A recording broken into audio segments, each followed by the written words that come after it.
Alrighty. Good evening, everybody. How are we all doing tonight? As promised, we are back with more Disco Elysium. We're just gonna pick up right from where we left off. Assuming continue just loads your most recent save. Yep, this is exactly where we were, pottering around the bookshop. I think we're just... a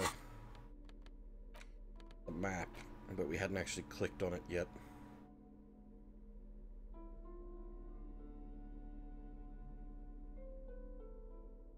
The worn map features the patchwork grid of the streets of Martinez, with directions to appropriately touristy locations. Year 48 resides on the upper right corner. We were year 50-something, right? 51, was it?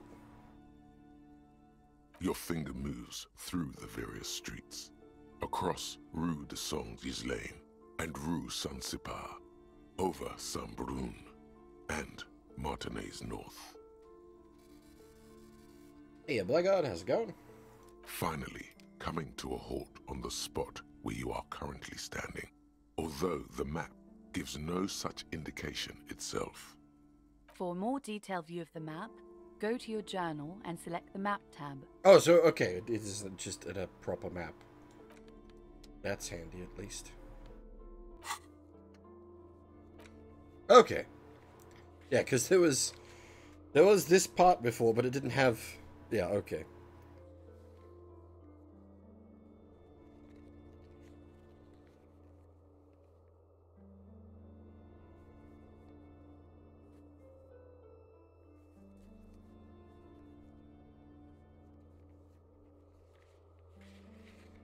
So the map is sort of up to some degree of interpretation as well, like it is actually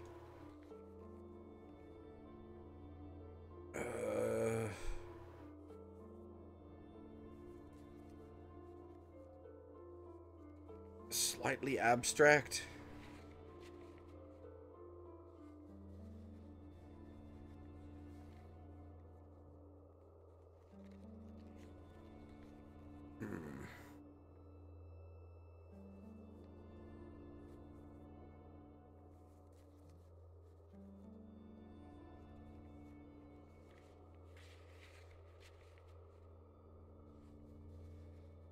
I assume white means I can still attempt them? Yeah, I don't think we rolled on those yet.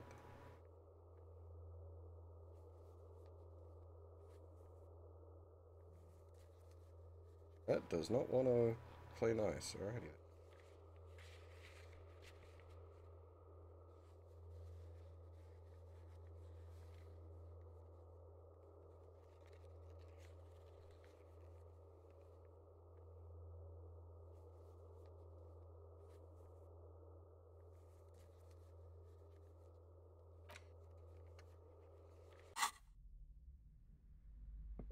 Several maps have been attached to a bulletin board hidden inside the alcove. They're held up by small pins. The board has come loose from one corner. The maps look old and faded. Your eye catches a map of Insulinda, a map of Revachol, and a map of Martinez.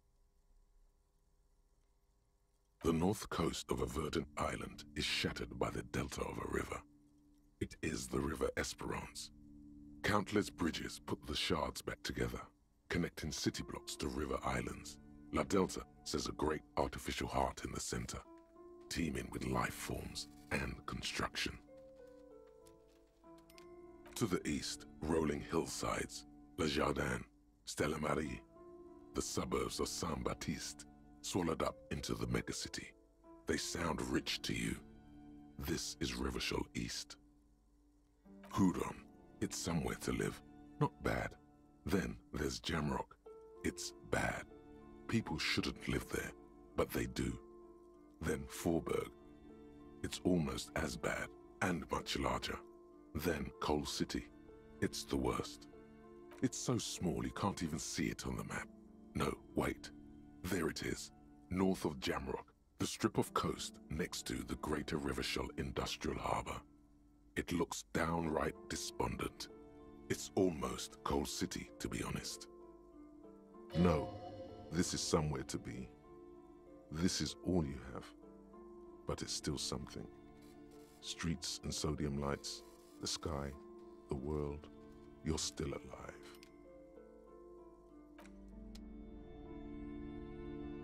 I wonder if we can actually see like a full-scale map that they're talking about. Probably not. But it does sort of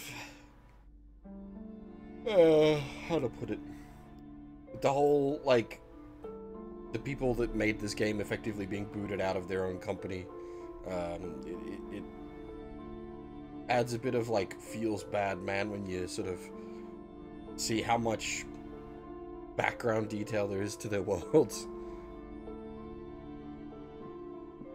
The plaque on the shelf reads, Biographies of Famous People.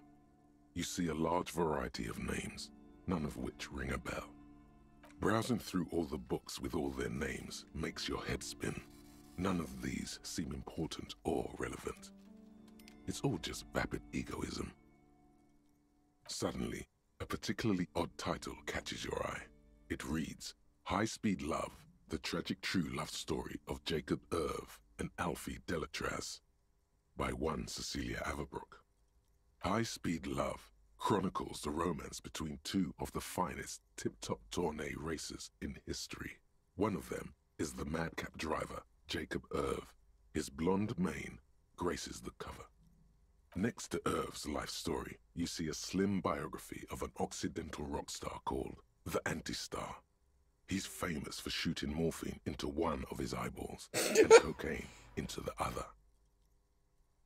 Next to that, Revacholian radio personality Guillaume Bevy stands in front of a rundown drug den. He's a permanent fixture on Channel 8, reporting on real-life crime and ruining cops' days.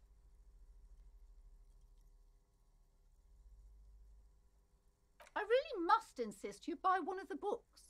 Reading them is not for free. Do still browse, though, but not too long. She understands she has erred against the customer and immediately corrects course. I'm sorry, I did not mean to rush you. You are browsing. Go ahead. Take your time. Time is commerce.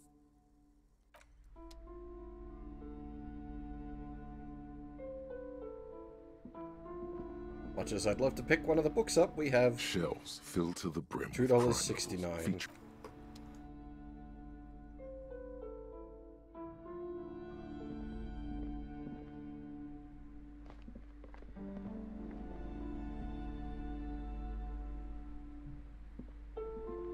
Welcome to Crime, Romance, and Biographies of Famous People. My name is Plaisance. Be welcome, and please take responsibility for the energy you bring into this space. Oh. You're one of those. A golden pendant hangs around the woman's neck, in the shape of what looks like a tiny fish head trapped in amber.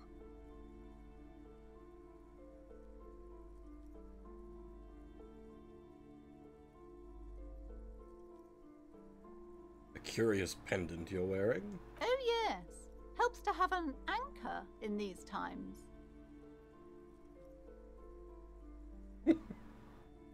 Before we go on, you seem to be well off. Can you give me some money? Sir, don't be ridiculous. I certainly will not give you money. I would be doing you a grave psychic disfavor. One has to earn one's success, even if one is a police officer. Handouts are nothing but manipulation. All they do is make you dependent. Wait. What? That doesn't follow. She's a hippy-dippy type with energies and talismans, but she's also, I suppose she's running a shop, so I guess capitalist is somewhat appropriate. Son, you got destroyed there. What an idiot you are.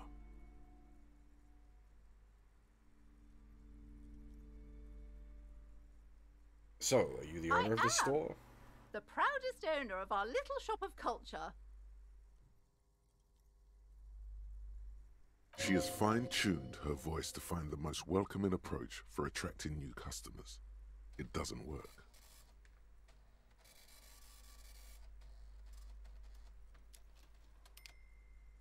Girl outside mentioned this place is cursed. Cursed?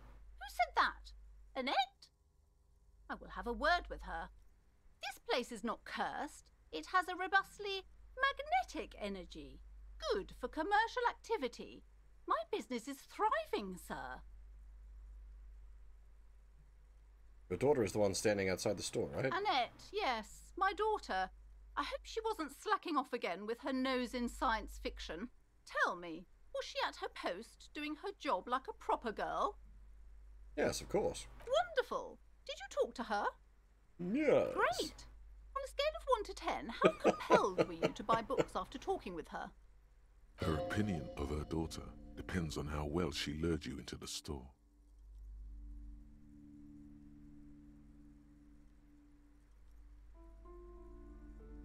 And she's certainly very polite and helpful. My precious, her dedication brings joy to my heart. If you have children, I hope they turn out as great as my Annette. Whoa! Well, yeah.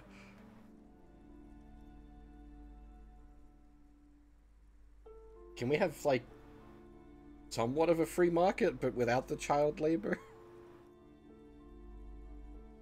The way you're handling her strikes me as wrong. Mind your own business, sir. In our society, people don't get to tell each other how to raise their children. It's none of your or anyone's business. I'm here to dismantle the free market and abolish child labor. You must be kidding. There's nothing like that happening. Depends. How much do you pay the kid? Good, sir. What does a young child do with money anyway? No, I save it for her as a fund. She's securing her financial future out there. Oh, I guess I was mistaken. Indeed. Are we done with the jokes now? Yes, we've had quite enough fun here. Right. Alrighty then, let's change the subject. The woman before you scans the store, her shoulders rigid and tense. Every now and then, she nudges her glasses. Over now, book peddler.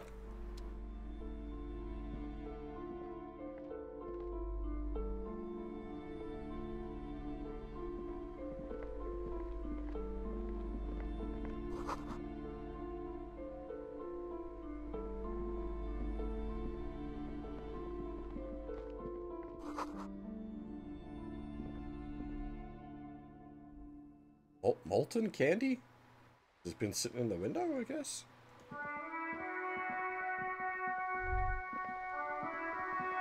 Ah, our friend the ear-splitting trumpet. How I have missed thee.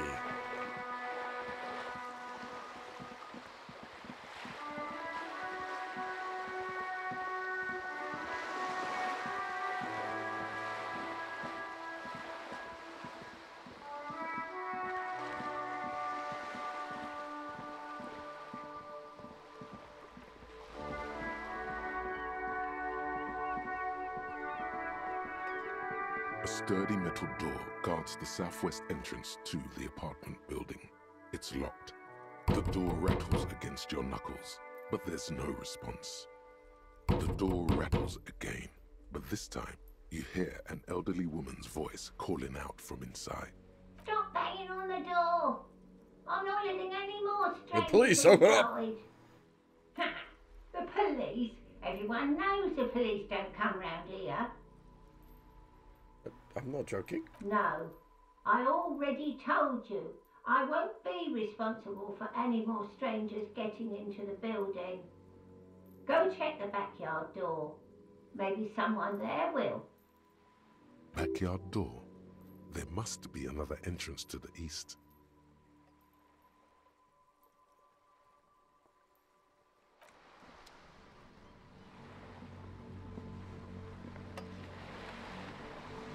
I do appreciate the highlight key.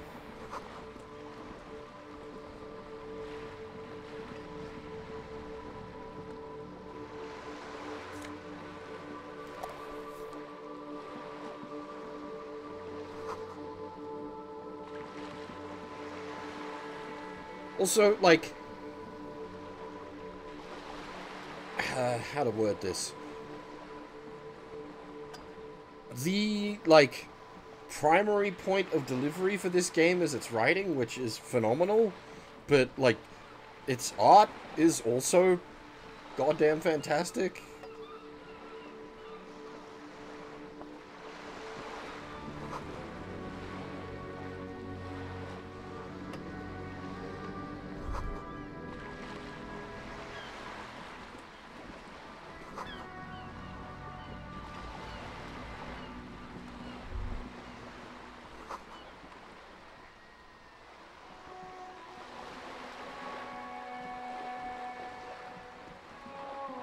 A striking woman leans against the cabin top of her sailing boat, smiling as you approach. Her green raincoat glistens with droplets. A silk scarf is tied around her throat. Good afternoon, officers. I'm Joyce. Joyce L. Messier. I represent the board of Wild Pines, the owners of the harbour. You gentlemen must be from the RCM.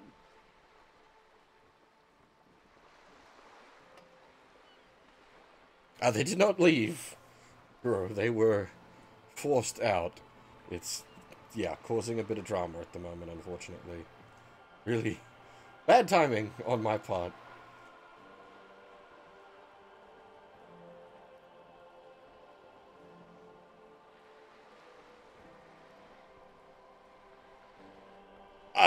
Honestly, Fab, like,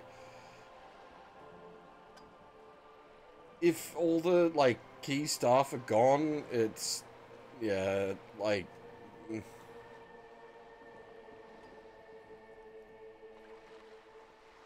you wouldn't want, like, part of the team left. That would be, like, really, really awkward.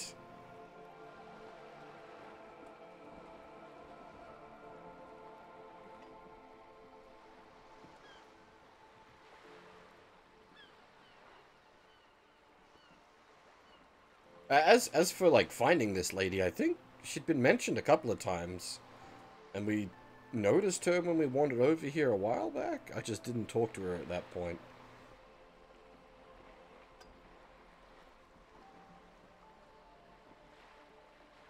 Phaeton, my maiden name.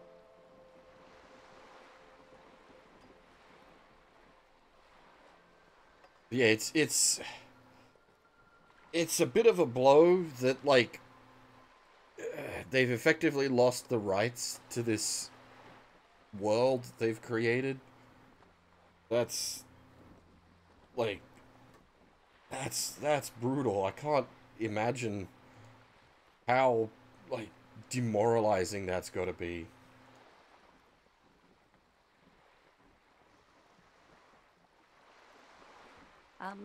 I meant you, the Revachol Citizens Militia, the police.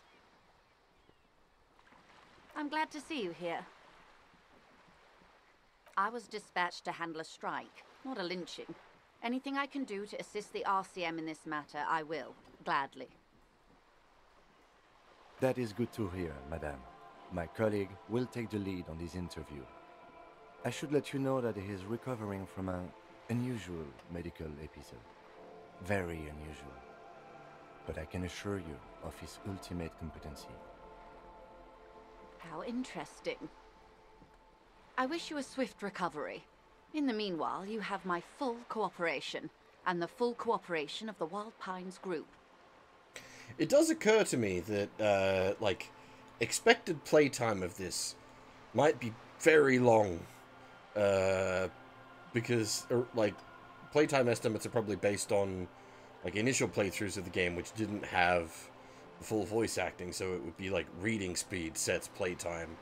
Whereas we're basically listening to all the audio, and we need to consider I'm the one driving. It's hard to get a read on her precise disposition, but she appears helpful. You're on a boat. Why, yes I am.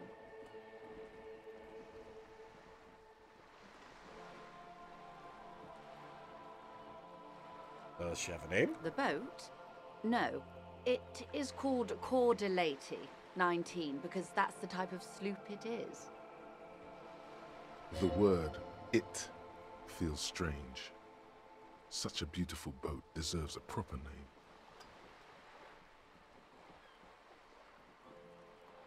Ooh, but your boat really needs a name. Okay. How about Cordelechi 19? Why? Because it was manufactured in Revachol East by a company called Cordelechi, and its hull is 19 paces long.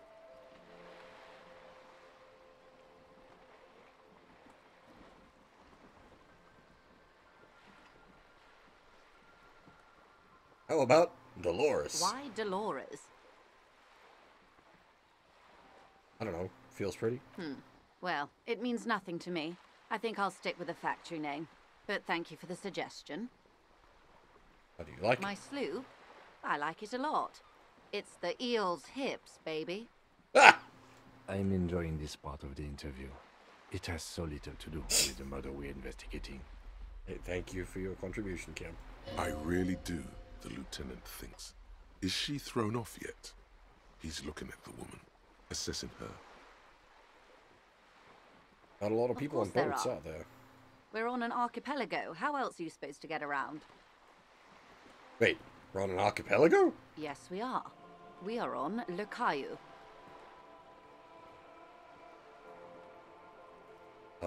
Caillou? I thought we were in Revachol. We are. And the city of Revachol is on the island of Le Caillou.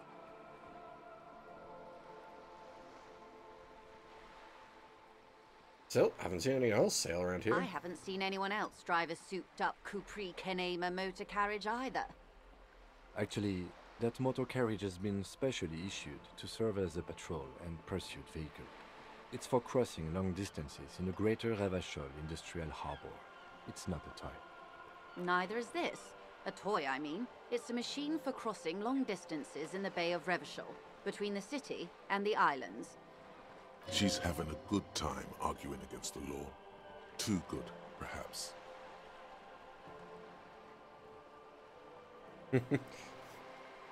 You got a license for that boat? Officer, I assure you I'm a highly qualified pleasure craft operator.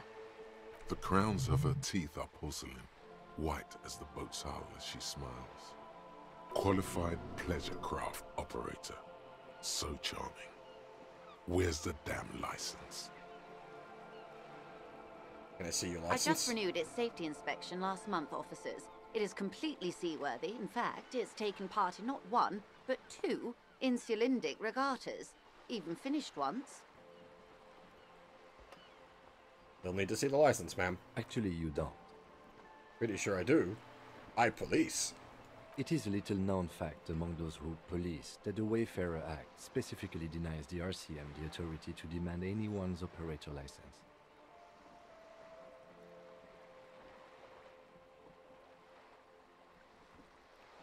So we can't pull over random civilians and demand their papers? Weak. Unless it's their passport. No.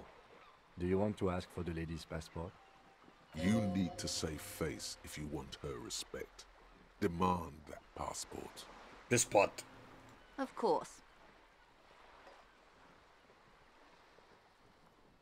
The woman is silent, smiling while the waves lap against the hull.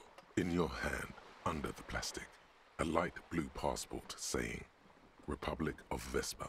The coat of arms has a lion and an ostrich. Seagent.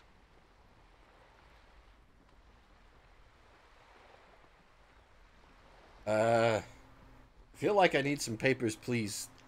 Equipment here. I need to check the seals and make sure all the countries are correct. The woman, born in the year 3 in the commune of Revachol, smiles at you. Face adorned with frown lines and crow's feet. The photo is recent. The name reads, Rejoice Leighton Messier. From Vesper? My husband is. I have dual citizenship. A Vespertine is handier when traveling. Oh, I don't know. I don't know about Papers, Please on stream. That game can get a bit I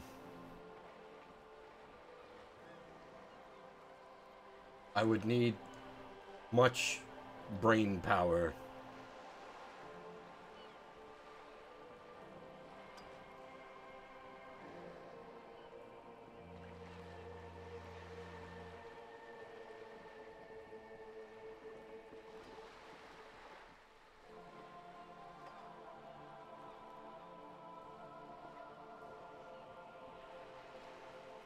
Yeah, everything appears to be in order. She nods and returns the plastic bag to her coat.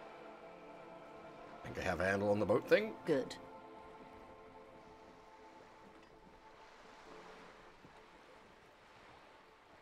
Tell me about Wild Pines. What do you do? What we do. I'm afraid I don't speak for Wild Pines as a whole. It's a giant undertaking.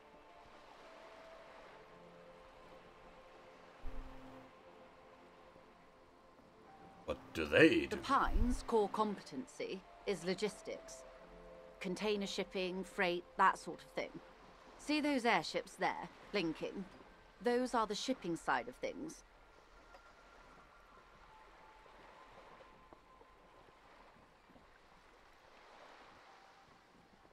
And that is the terminal. Another subdivision deals with energy, oil and gas exploration, offshore platforms.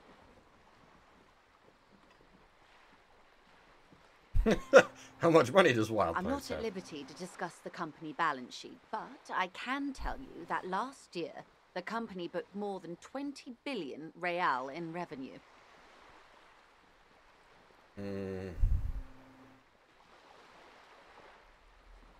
Yeah, okay. That's a fair bit. I was just like processing like cost of like cigarettes, alcohol, and books. It's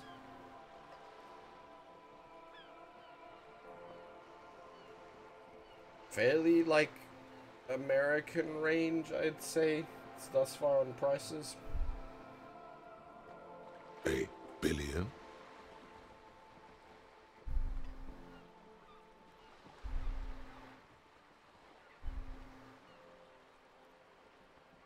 What exactly is a billion? It's a number, officer.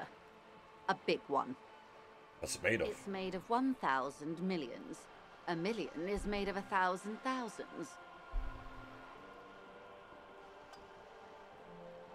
Money I owe is so much less than that. Yes, past a certain point, numbers begin to seem imaginary, but they are quite real for the 72,000 employees who depend on Wild Pines for their paychecks.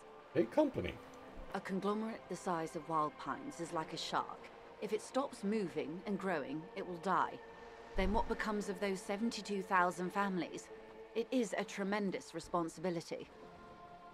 Yeah, that's always a problem with big companies. It gets a bit weird.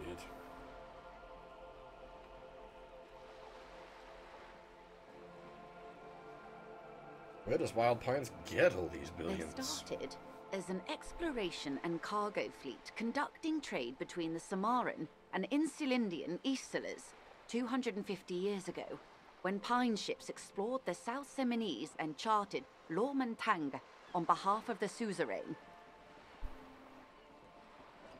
East Indian Trading Company? Centuries of care, deliberation, and madness have gone into this endeavor. Vessels pass through the great unrest to re-emerge with apricots in tow. The logic of the system is totalizing. It's taken everything from its employees to build it. What does such a huge system want with a place like this? You mean aside from being the terminal's legal owners, who are responsible for moving 8% of the world's cargo?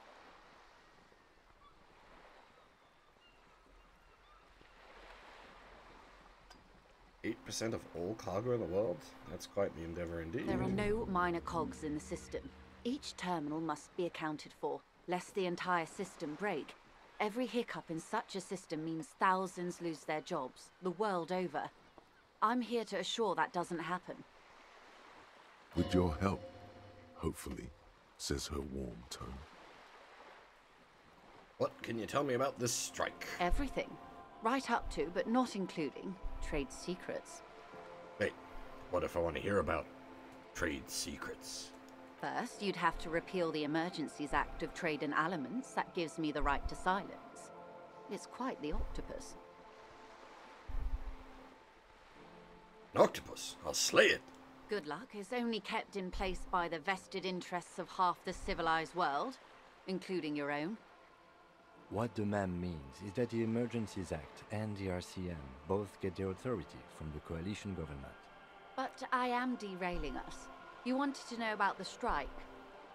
What is your role in this precisely? I believe the official title is Senior Labor Negotiator. In practice, I'm a grocery clerk. I relay the union's demands to Wild Pines and return with Wild Pines' counteroffer. I wouldn't even call you a grocery clerk. You're just a freaking messenger boy. And how are the talks going? They're not. That's the problem. The union stopped all negotiations a week ago, after that awful lynching took place. Okay, so the dead body is a bit more important. Now they won't even let me into the harbor. There's a 2-meter 20 racist behemoth blocking the gates. Ah, you met Measurehead. Yes, Jean-Luc Measurehead.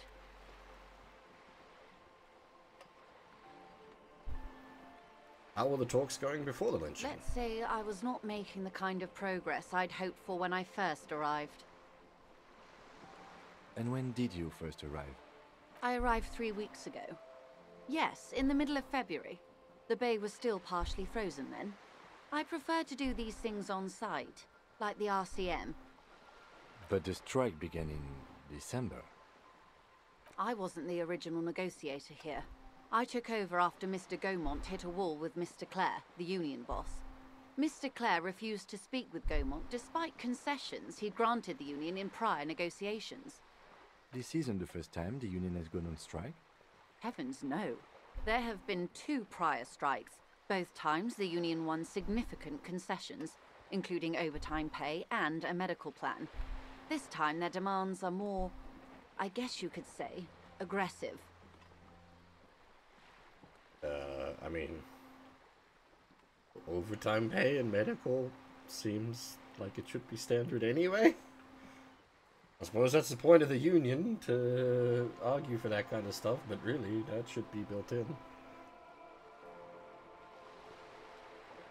What happened to this Gaumont? Mr. Clare told him to... how did he put it? Stick it where the sun don't shine? Fuck off, midget. Gaumont is short of stature, you see. Then?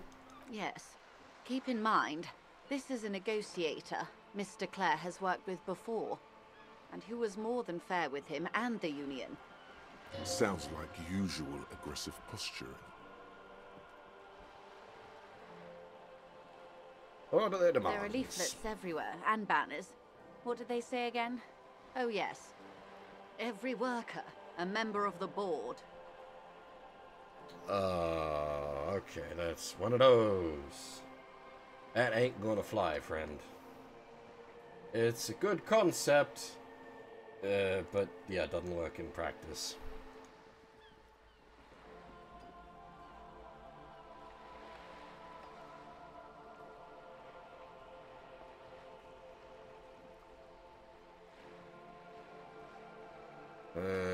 Seems like they have no idea about In its business. defense, another said, demand democracy.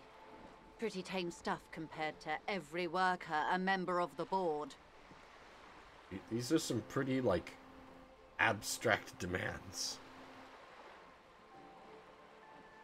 Most of them probably don't know what that means. Fortunately, they explained it. Every time the Wild Pines group makes a decision about anything, it needs the signature of each of the 2,200 workers in its Martinez terminal. Yeah, see, that's, like, how to put it, yeah, the idea of every worker should having a stake in the company is a good one, but, like, most of the workers aren't,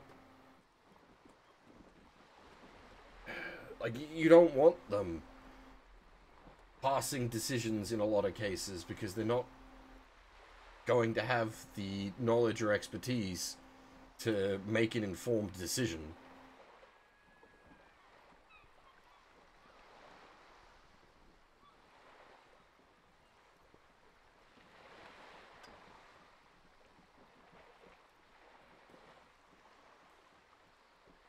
Just so you understand, this is but one of 22 terminals owned by Wild Pines. Essentially, not only are they kings of the company, they are also kings of the 72,000 employees of Wild Pines Group.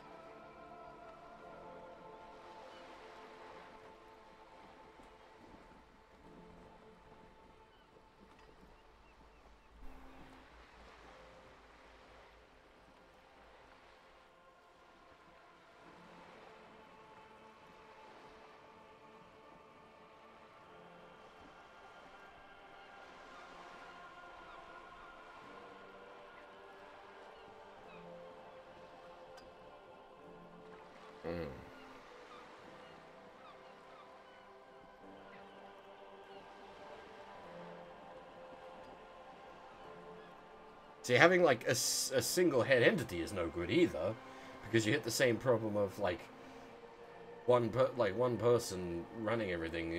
You're gonna have a lack of like skills and knowledge because one person can only know so much.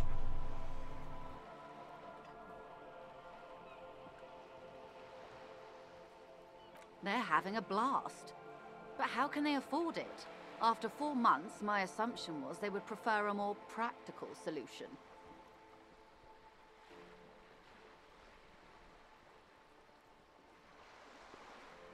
Well, burn it all down doesn't help anyone, but screwing over the workers doesn't help anyone either. What are you going to do? I'm not sure. Naturally, I assume that was just their opening position, a hard-nosed tactic with a side of mockery. But there's been no follow-up, just the same nonsensical slogan repeated over and over again. And now, people are getting lynched, I hear. Behind the whirling in rags. A disastrous situation if there ever was one. Excuse me, from whom did you hear about this lynching? I first heard it from the bowyer at the gates. The one whose very name advertises his aversion to work. I think he said it was, "Call me mañana." This checks out.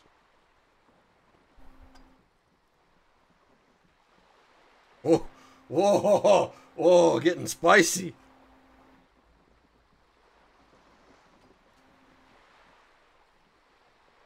Scabs at the gate. Did you put them there? Scabs?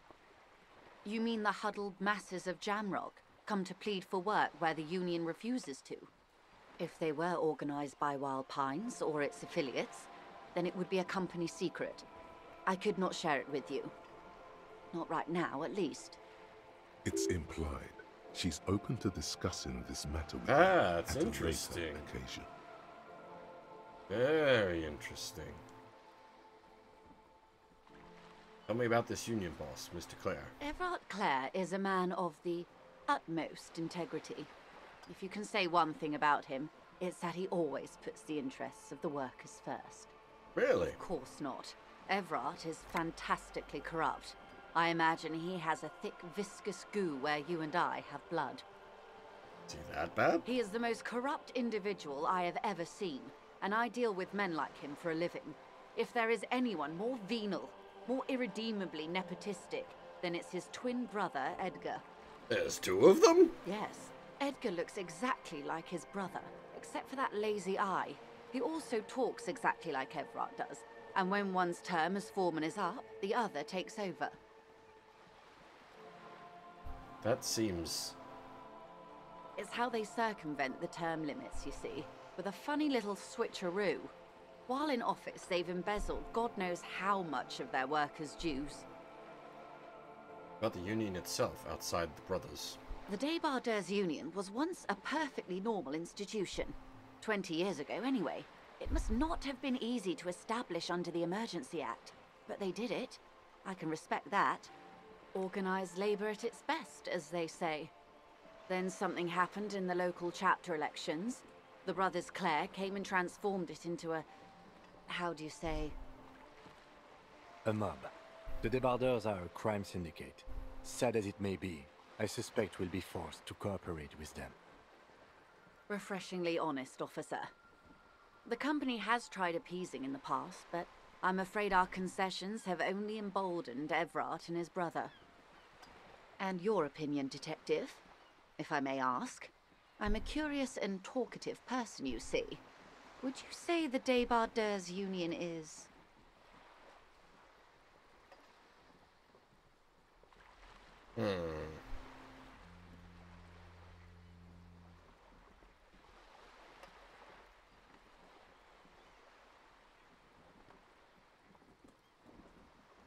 See, am I following this correctly? Because it seems like you were saying earlier that they got healthcare and overtime pay and whatnot in previous union arrangements. That all seems pretty reasonable. But then now he's gone too far.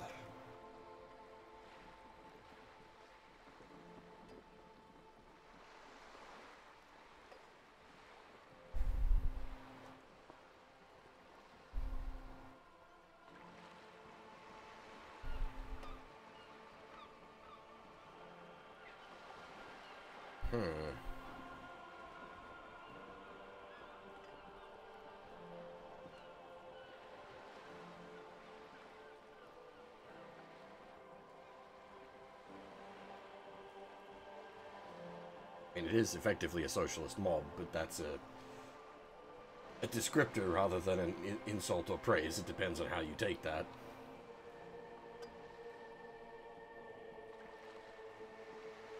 Thank you for being candid. Sadly, Wild Pines have cooperated with what amounts to a crime syndicate for 2 decades. However much you feed the wolf always hungers.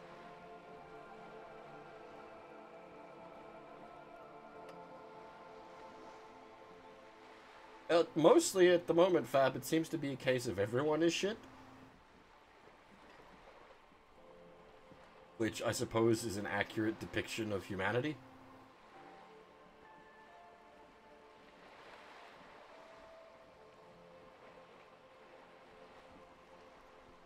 One more thing, you said something happened in the elections? I'm glad you asked. There was a woman, the previous forewoman of the Union. She disappeared. Disappeared? Yes. On the last day of the local chapter elections, her daughter phoned in and said she wasn't running anymore, or coming to work. Ever. End of story. Yeah, some kind of extortion, probably. Indeed. The company suspects foul play, but there's nothing they could do. It was a union matter. The point of the presentation is, these kinds of things happen around the Clares. Watch out when you're dealing with him. Right. Thank you for your concern, ma'am. We'll be just fine. All I need here, let's change the Of topic. course. How else can I help? What can you tell me about this lynching? Quite a few things, I'm afraid.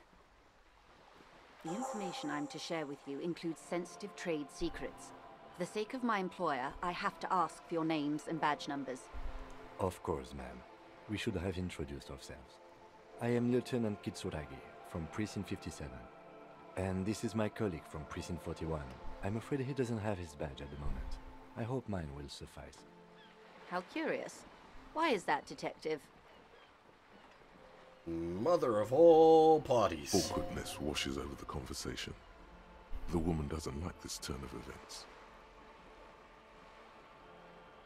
Remember when my partner told you I'd recently suffered an unusual medical episode? I lost badges related to that. I see. So, are you saying you lost your badge during the course of this episode?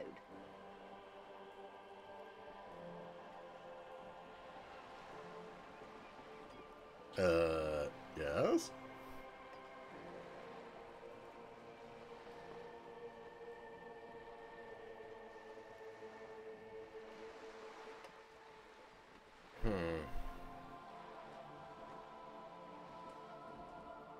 I can't hear you, darling. Speak up, Ah. please. It's possible. After a night of heavy drinking, I lost all my memory of my life and the world. Oh dear. I suppose this does explain some of the more curious turns in our conversation. People seem surprisingly willing to accept that. Is there, like, Sin's toxin in the booze here or something? As I said, ma'am, his technique may be very unconventional, but he is an officer of the RCM. Of course, I sympathize, but I'm afraid I simply can't share anything more until I've seen that badge. Hang on. She's a professional negotiator. She should be open to some sort of mutually beneficial arrangement. She's a negotiator. Just float a favor at her. Insinuate. Surely there's some other way to demonstrate our law enforcement credentials. I will be frank with you. If I'm going to break protocol, I need to be able to justify it to my superiors. They're going to want to see something very tangible. You're in, but expect her to drive a hard bargain. Like what? Reports from inside Terminal B suggest it's a hub for the local drug trade. This is an open secret in Martinez. The Union controls the terminal, so it goes to reason. They're profiting from this trade. The company has tried looking into this matter before, to no avail. Perhaps someone with your authority and resources might turn over the right stones. Oh boy, from murder investigation to busting a drug ring. Alrighty. Or you can recover your badge. Though if I may be blunt with you, it sounds like that may be a lost cause. Detective, a word in private before we continue. Excuse us for a moment, madam.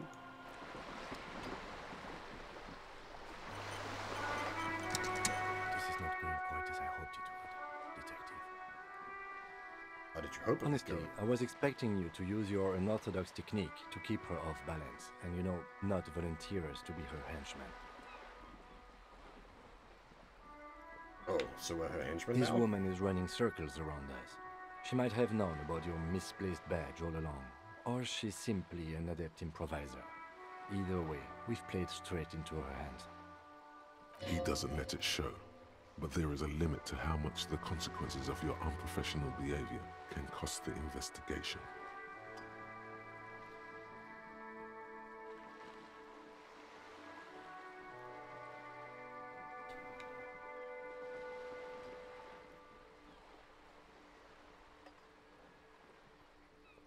Sorry for putting us in this situation. I'll handle it. I'm sure you will, Detective. Propose we don't investigate the drug trafficking? No. If there is reasonable suspicion, we must investigate. Otherwise, she could claim we are siding with the Union, or that we are on their take. We'd never hear the end of it.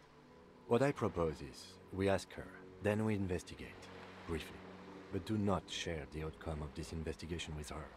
We tell her it's done, and demand for her information on the lynching. We could just, find my badge. Oh, that would be fantastic, but do we have the time? The world is large, and your badge is 8 by 6 centimeters. You could request a new one from the station, but that would literally take months. Let's get back to her then. You're back. Good. What can I help you with?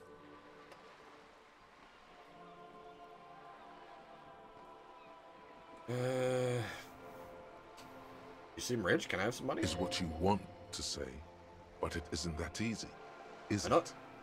Look at that lady. Take a gander. Squint your eyes, bub. Nice fabrics. Why, yes. Tucked away under that sturdy green raincoat, almost rustic in its simplicity, a silk shirt and matching scarf around her gentle throat, while dull orange pearls hang from her earlobes, red from the cold. Her light green eyes scan you, full of knowledge and worry, wealth and all its possibilities. Yeah, so... Now look at you, you misery-clad simian. barely able to tie your own laces. Your armpits are lakes. A scythe of booze precedes you. Your hair sticks to your forehead, and your underwear feels uncomfortable. You're poor.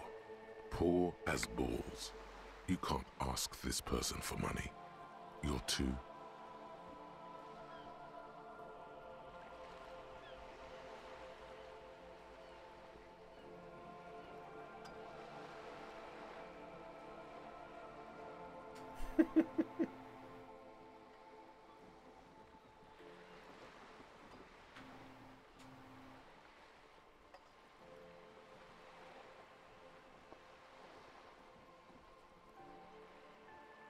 Should make my own goddamn money by Maybe now.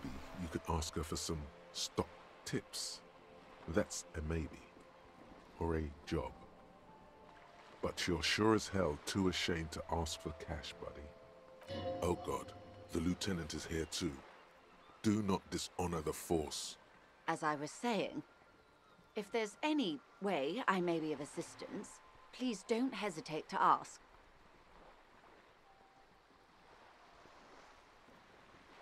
Okay, tell me about this alleged It's quite drug trafficking. straightforward. Someone is using Terminal B to smuggle raw ingredients from the Samaran Isla into Revachol with the Union's blessing. Wild Pines has suspected it for years. Ingredients for what, ma'am? Meth and dextroamphetamine, GBL, and various synthetic psychedelics. Honestly, it might be quicker to say what you can't make from the stuff.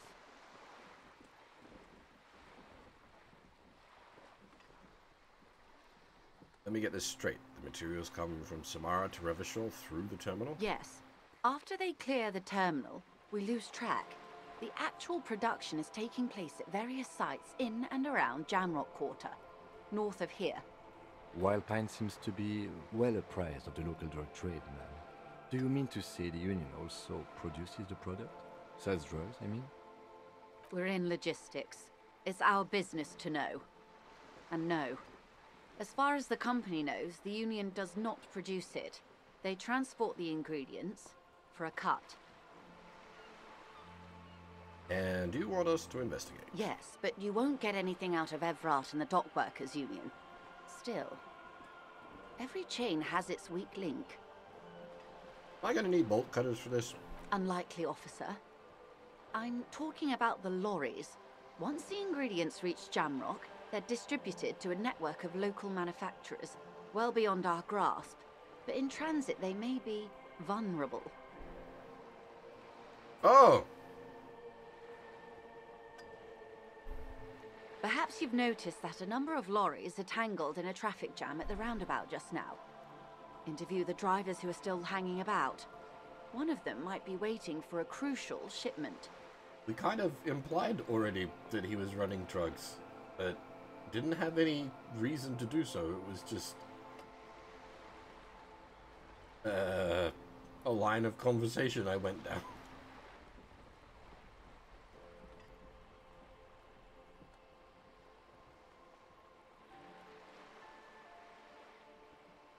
I'll be explicit. If you find this driver, I will share company secrets with you.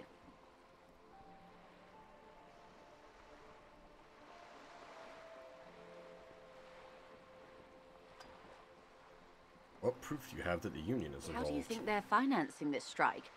There are thousands of unpaid dock workers going strong for the 4th month straight. There was a shakedown of local businesses preceding the strike. Many were squeezed to bankruptcy to fund it. With all due respect to these desert cacti, the contents of a few cash registers cannot provide for 2,000 men.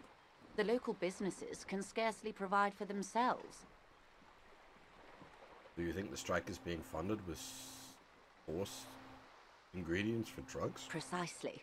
Smuggled out of that very gate at night, most likely, then loaded onto lorries and driven to Jamrock. You simply need to find one driver who will open up to you. It sounds like she tried looking into it herself, though she's clearly not the type your typical lorryman would confide in.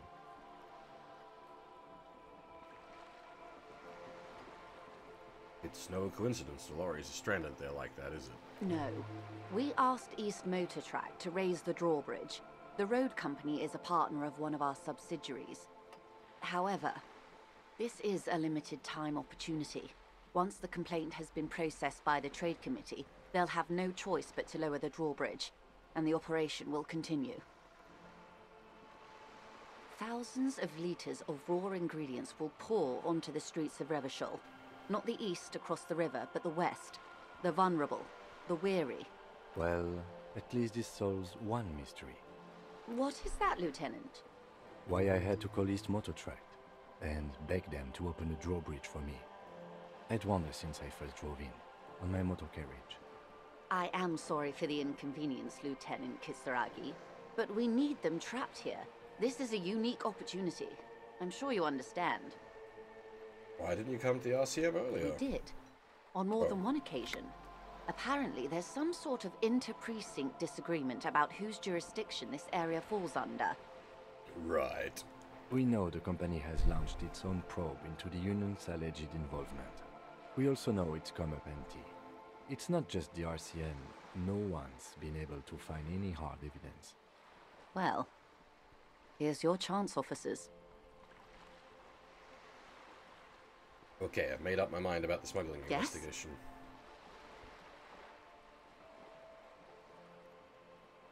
We'll take this case, probe the drivers, and see what it yields. Excellent. According to my reports, there are at least 3 lorry drivers lingering near the roundabout. Hopefully one of them will know something. Smokes and racism we've met. Don't know about a third one. It may come to nothing, or it may just blow the case wide open. I can keep the drawbridge up for a few more days at least. You should have the time you need. In the meantime, let me know if there's any other way I may be of assistance. That's all for now. Of course, Detective. Take care.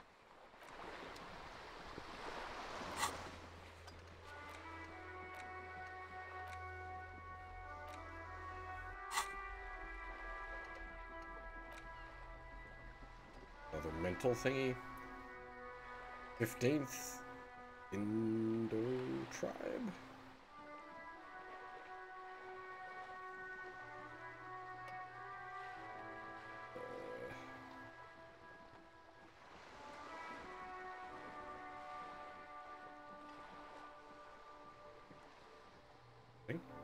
Wild Pines, Feld,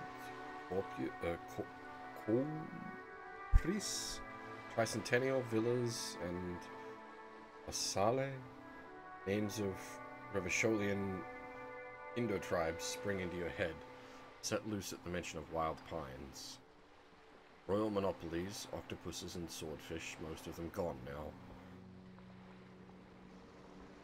YBP, Expander, Saint Baptiste, Brightest Star, Lum, Splendent, East, Insulindic, Welter, and El Cassette. Isn't one missing? Wait, no. We're only 14. Why did you feel like there was a 15th into a tribe? What the fuck is this?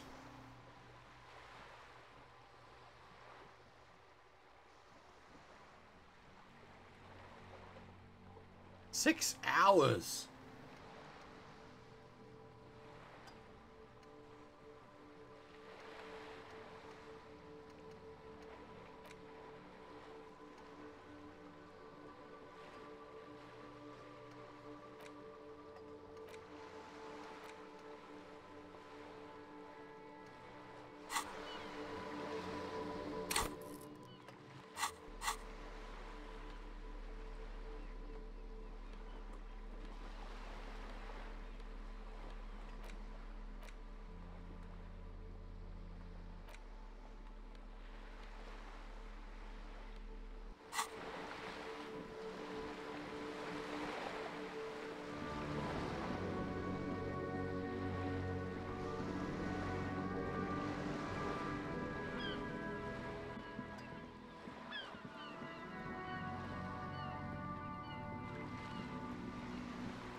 There must be another way into the building.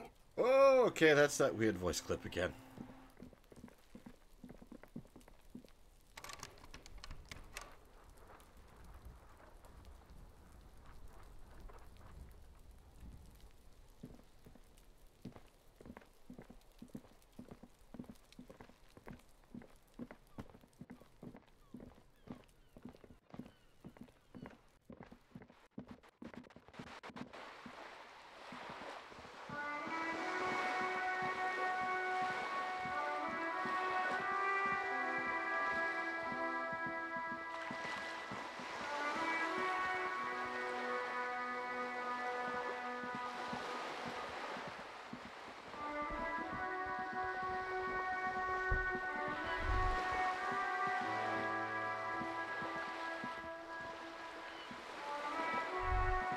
The sight of bullet holes stirs something in you, making you forget the lieutenant's surname. The faded marks are too degraded to draw any forensic conclusions. Just chips in the sandstone. They look pretty ancient. Kim, look, bullet holes. Where? Someone's been shot. We're cops. We should do something. There? Those are old. Oh, you mean like from the Revolution? Yes, the one that happened half a century ago. Those bullets were fired during the Revolution and do not warrant an investigation by officers of civil law. Okay, what can you tell me about the Revolution? Not much. I don't have a fresh perspective on it. Shall we go?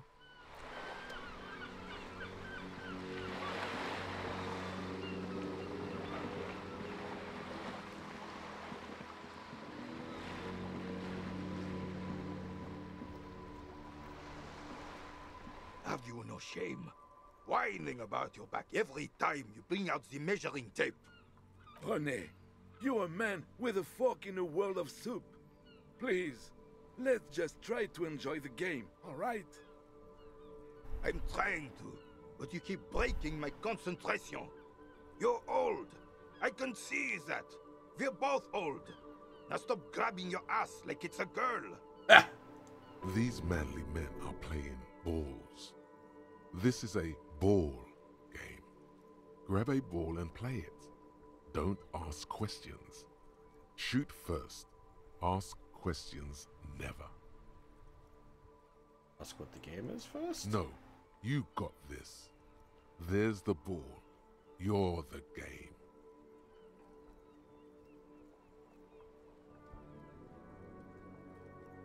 Grab the ball and show them how it's done.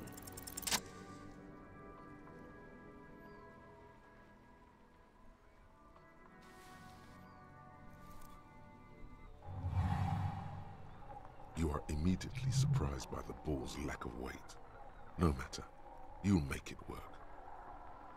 God, this is right. You feel the familiar tremble of excitement and adrenaline that precedes every victory. Time has frozen. Yield ball. The cold metal ball is surprisingly smooth against your neck. It has a pattern on it, probably a sponsored ball. Yours would only be covered with bumps of learning and scars of victory. Already your muscles are adjusting to the weight, the nervous system calibrating, until you and the ball have merged into a single entity. The man ball is ready. The man ball. Take in the A surroundings. chilly breeze ruffles your hair as you stand there, feet firmly planted. All sounds, smells, even the wind, everything fades until the only thing left is the union of man and ball. Time for a last glance inward. Am I? An embodiment of pure motion, a fine-tuned locomotor running at maximum efficiency. Behold the fear and confusion reflecting in the eyes of the two feeble geezers. They are in awe of your superiority. You are a god to them. Some would still say you're a cop, but I guess we're beyond that now. Inertia can be contained no more than a bullet leaving a gun. Let go. Be the bullet.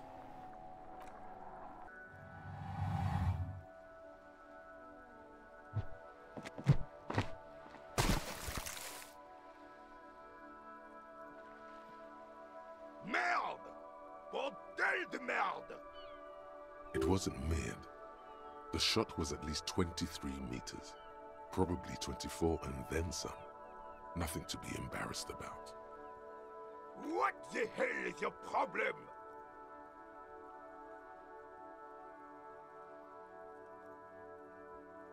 I'm a god of track and field. Why would I have a problem with anything? I don't care if you are a cop. You do not just ruin someone's game. It's so goddamn disrespectful.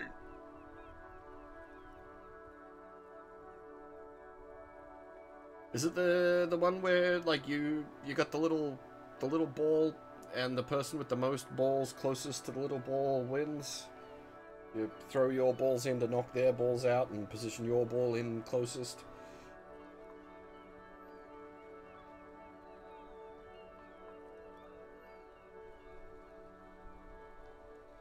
Balls.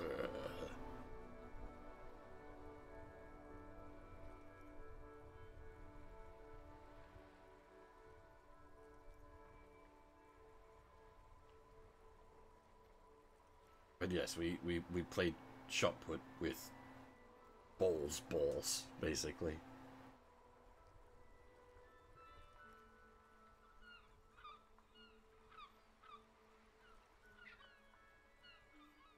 Don't be a sore loser, it's still a fair game between you two. Second place is a podium position. You vandalized our game, son! We can't play petanque with 5 bull! Oh, petanque. I thought it was shot put. Well, it damn well isn't. It's petanque. You ruined a petanque game. We want our bull back. Take it easy, René. This is just a misunderstanding, isn't it, officer? No harm done. Of course there's harm done, you orange slug. You owe us a goddamn bull. Okay, I'll try to fix this. Good. Mistakes are forgiven when men at least try to right their wrongs. I believe you will try. Now, why did you approach us? Yeah, they've been calling it a boo.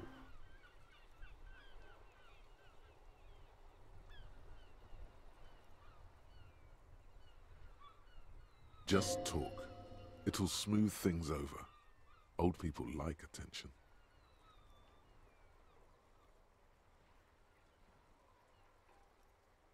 Seem to be playing in a crater. Yes. The terrain here provides an interesting variety to a familiar game. I did think it a bit odd. Normally it's played on like a flat field.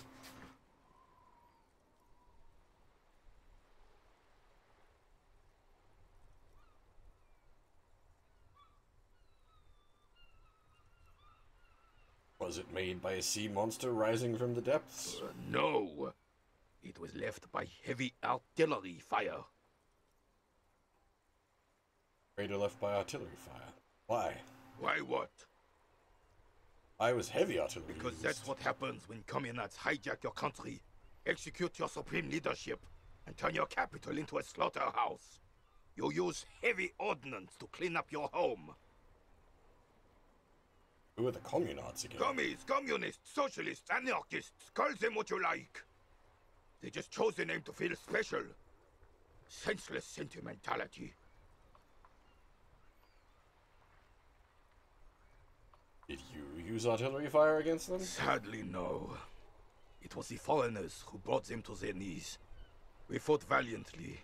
Too valiantly. So valiantly we got licked.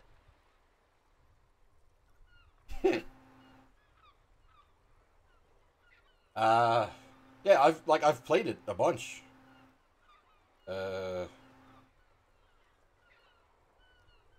Because of because I did French for fucking years in primary and high school.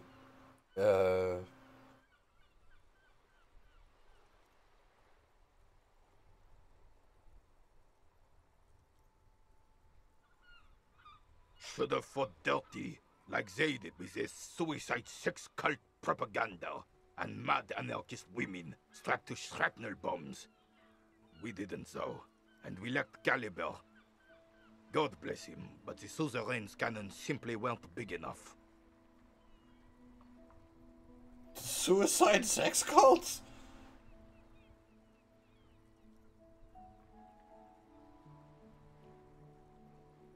Why show them here in Martinez? Because this place is a damn beachhead.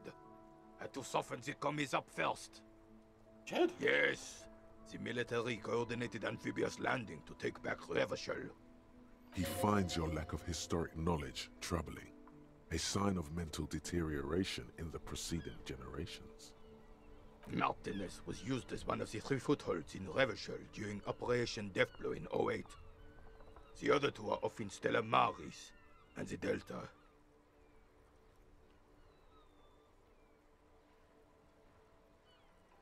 Deathblow sound grim. This here is Blood Ground, where Coalition boots first made landfall and cleaned those rabid dogs out.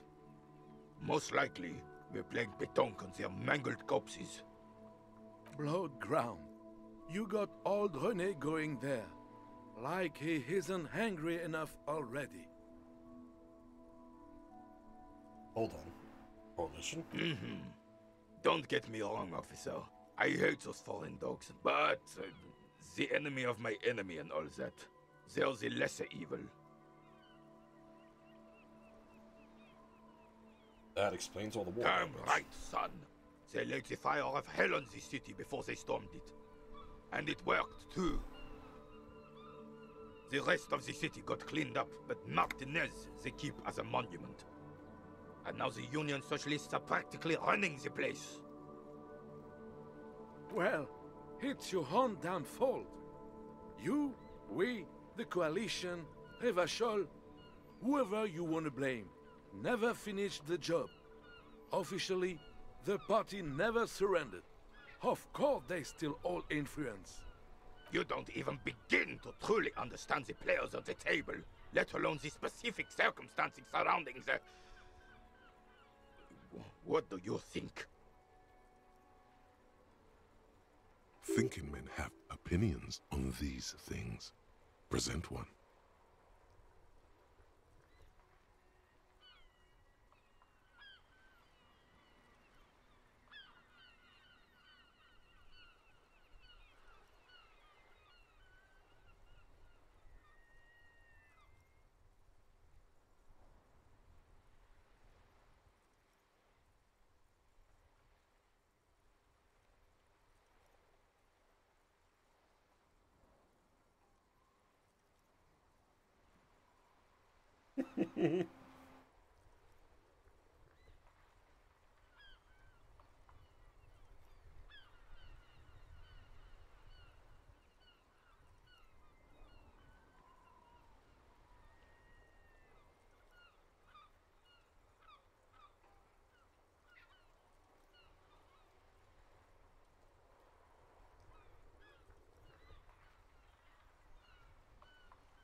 But it's a shot put throw. I don't know if there's an actual, like, term for that.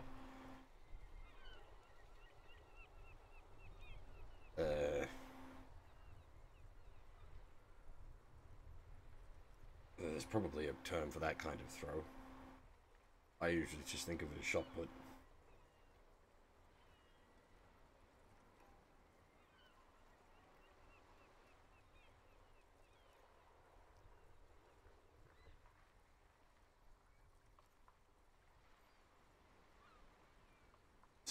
That's the sport, isn't it?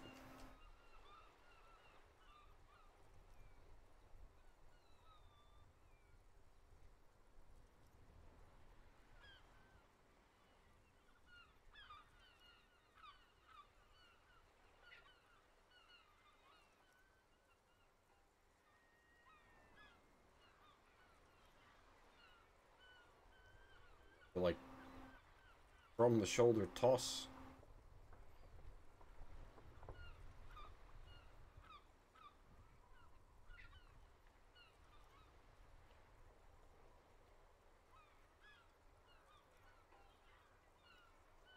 Am I thinking of the wrong thing, maybe? I don't know. I'm not sports. I don't into sports ball.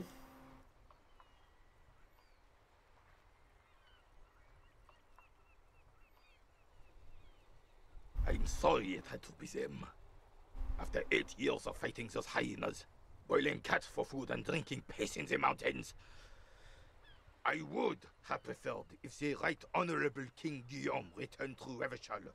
or even if that damn clan Frisell had risen from the grave and led us. Sadly, that was not the case. This royal failure weighs heavily on him. Instead, all that is just, holy, and beautiful in the world was wiped away, and now it's neon signs with toothpaste ads everywhere. Foreign influence peddling garbage and stupid music on the radio. This is just what the commies wanted. This was their plan all along. This is what they wanted to replace the role of the suzerain with.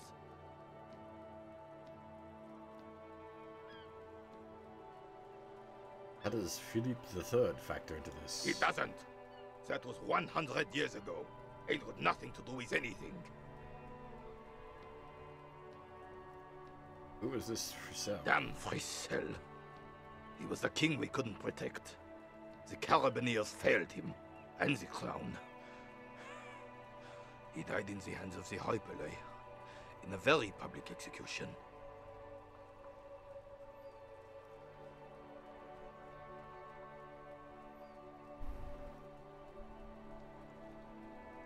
A true king in both blood and mind led Revachol before Frisell. He would have been better, but the damn commies drove him into exile.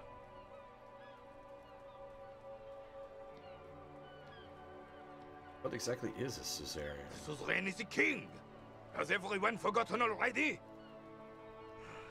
They forgotten already. It's no use talking to you. You were still in Daddy's balls when it happened. When we took our last stand against the filth and rode the cavalry straight into gunfire.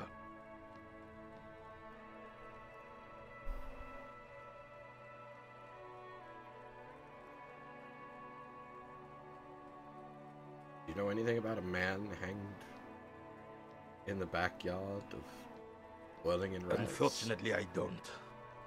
Unlike most of the locals, I have no qualms about assisting law enforcement. But this affair has passed me by completely. And most of the locals? In Martinez, the union is the law. So can you really blame them? Don't have a problem with the cops? Cop is a pejorative term. I don't have a problem with policemen. On the contrary, I admire the effort to bring order to our streets. And you don't know anything? If I knew, I would not be afraid to tell you. I simply don't. I am an old man, not a coward. The daily business of the riffraff no longer concerns me. This is a man with a lot of past, but little present, and almost no future.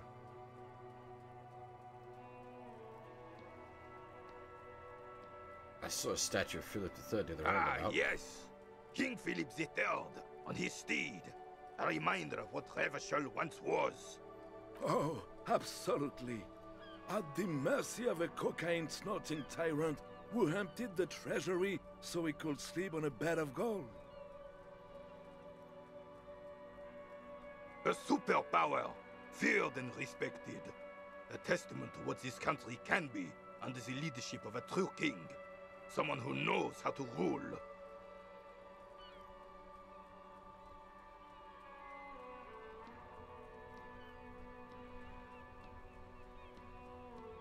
Should a true king rule? Decisively, without fear of offending the sensibilities of the frail and weak-minded among his subjects. This is something the insurgents never understood.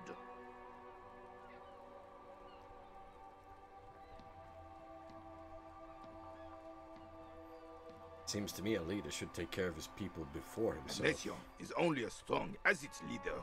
That's why it was such madness to try to... Don't get started on that again. What happened, happened. The Carabineer doesn't reply, but his entire being communicates unbreakable resolve. Let's talk about something Right. else. Thank you for your time. Hey, psst. Who, me? Yes, you.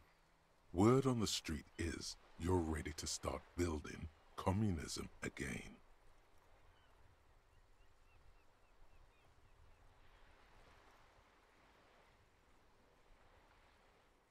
How come there's word on the You street? keep saying things like Down with the bourgeoisie, eat the rich, sodomize the landowners, impale all people who have more than 25 real in their pocket. Literally murder all human beings, regardless of their political beliefs. That kind of stuff. I said some mildly left-wing things, but none of those. Oh yes, the mask of ambivalence. Don't deny it. You're about to rip it off and reveal the monstrous seven-eyed lamb of global communism that would devour and masticate mankind. God damn. Everyone can see that. So tell me, do you have any questions before we fire up the big communism builder? Or do we get right down to it? Wait, first, what's this communism even about? Failure. It's about failure. I don't do failure. Of course you do. You are failure. You are communism. Absolutely vanquished, beaten, curb-stomped, shat on. While everyone else is out partying, having a callous laugh, you will reverse the fortune of the workers of the world. You alone, against every living thing, against every human alive. 800 trillion real in the hands of an impossibly well-organized ruling class. Towering city blocks of bankmen who have the ears of prime ministers. Million-headed armies of nations and the love of your own mother. You against the atom, the charm and the spin, where the whole world failed. Matter failed to bend to human will. Human will failed to get out of bed and tie its laces. You alone, single-handedly, will rebuild the dreams of the working class. You are the last communist. Now get to work, comrade.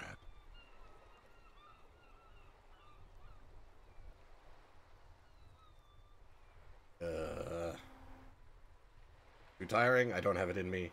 I'm beat down and broken. Very well. I guess no one will build communism then. Tell the working man it's over, unless anyone has objections.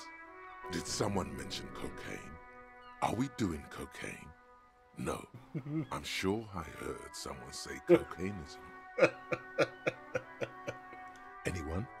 Anyone else? There's no one? There's no one. Okay then, lie down and let the water carry you downstream. Goodbye, communism.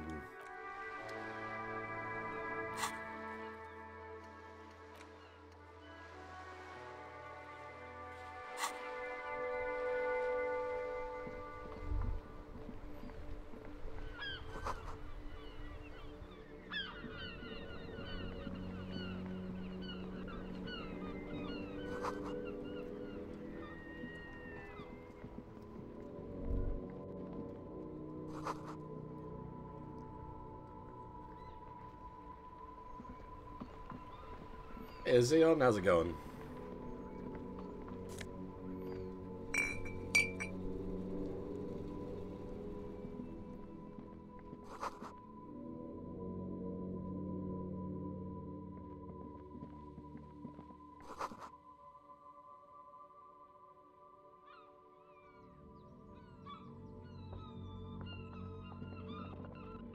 G'day to you, officers. A burly man hangs out by the waterlock, carving up a generous serving of salami with an old hunter's knife. His eyes are fixed on a man stranded on the other side of the waterlock and on an enormous billboard that has fallen down into the canal between them. His posture is relaxed. Despite his powerful build and a knife in his hand, this man resorts to physical intimidation only infrequently, if at all. I think we did. Oh, I can go back after this.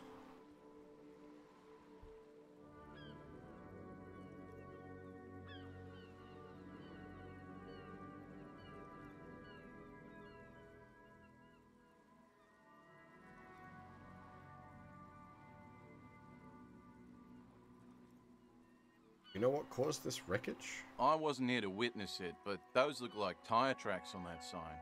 Weird, huh? Then again, plenty of daredevil drivers in Revachol.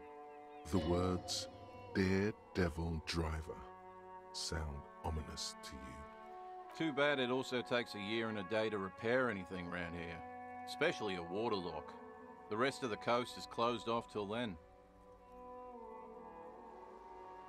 You know what's further down the coast? Well, there's the fishing village, an abandoned fish market, a bizarro church. Not much use to the congregation, though. There always seems to be something wrong with it. Yeah, not really much else. Just bombed out ruins. Have some of that salami? Sure thing. Want some too, officer? Why not?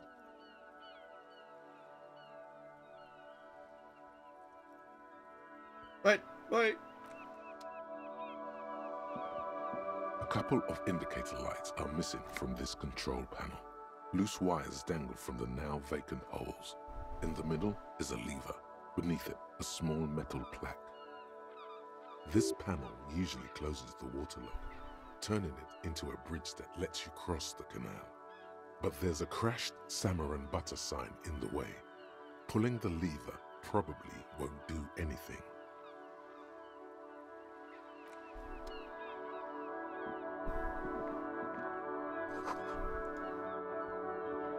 A crumpled billboard reading, Samaran butter soaks in the canal. Two ugly lines mar the bright countenance of the blonde boy depicted. Judging by the size of the impact and the parallel lines of burnt rubber, the cause was probably a motor vehicle. Oh. This got intricate. Side slip marks indicated that the vehicle was traveling up the crater at 35 kilometers an hour. The black marks on the roof indicate that the vehicle vaulted from the crater to the roof of the shack. The panel served as a takeoff ramp. The vehicle soared through the air, hitting the billboard and upsetting the posts. Then it continued its flight, taking the billboard with it. The sign broke the vehicle's fall into the canal. Still speeding, the vehicle made a loop and vanished into the fog along the coast. There are two good candidates, the Caprice 40 and the Linéaire G22. It's about the right size, and the tire marks look like they came from the skinny tires frequently found on that motor carriage. Very sturdy but light motor carriage. More likely than most to survive that jump. The fact that, they got up the other side, that's impressive. You'd have to follow the tracks to be sure. The lieutenant looks on, waiting for you to wrap up your analysis.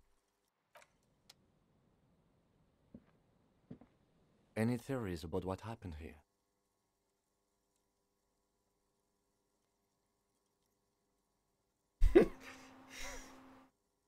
Looks like someone was in a real hurry. What kind of car do you think it was? A pre-40. That's quite likely, from what I can tell. I have some ideas about who it might have been.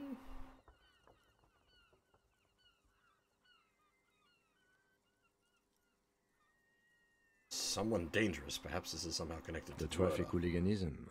I hope not. Fortunately, we are not traffic cops. Should we get back to the murder?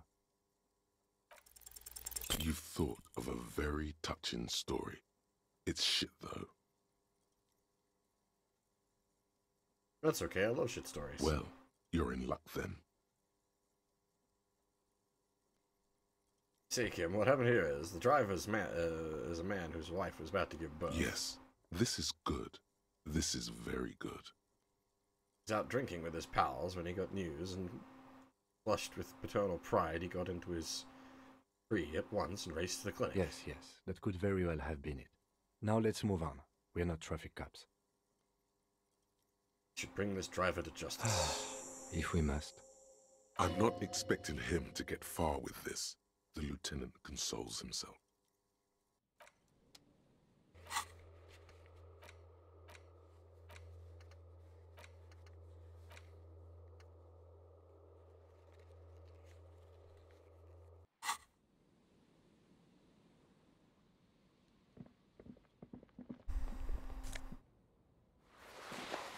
Fingerless gloves!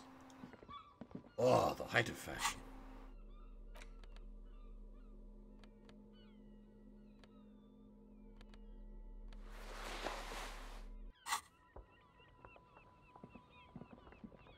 We now truly are the Hobo Cop.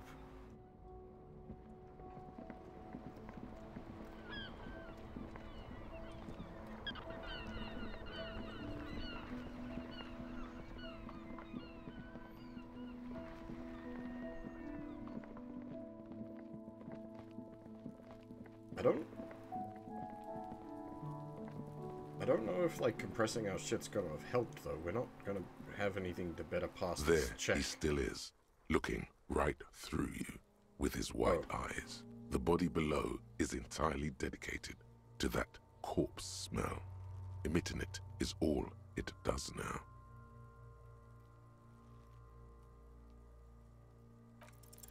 Ha ha ha!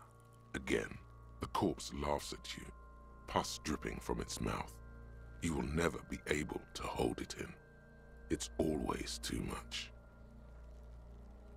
One off. Every time it happens, it gets worse and worse. There's nothing more to throw up now. All that's left is crying and convulsing dryly at the same time. Even though I got my shit compressed? How is it possible? I'm at a loss as well. I could swear your shit was together, detective. Sometimes even that is not enough. Life is unfair. What do I do now? You just need to be stronger. Learn to keep it in long enough for us to work. There's nothing else to do. You can open this white check again by going to your character sheet and spending a skill point to upgrade your endurance. Gain new skill points by exploring and completing side tasks. Relax. It's okay if you don't make it today. The bloated corpse isn't going anywhere.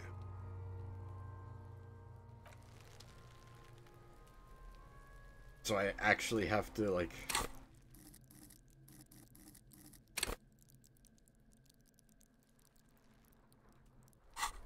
I mean, upping endurance There isn't bad he still anyway, is, because it gives us more looking health. right through you with his white eye.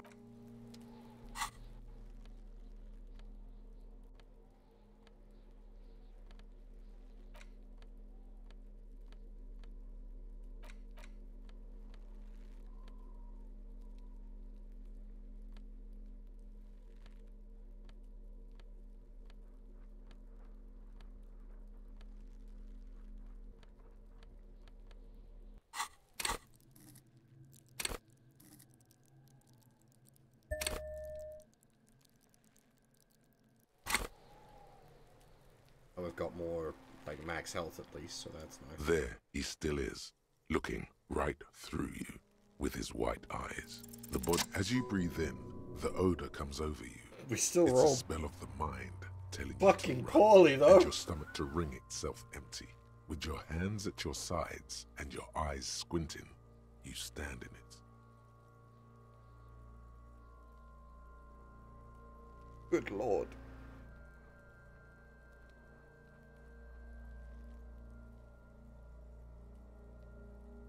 They do after 7 days, yes. We are deep in decomposition here.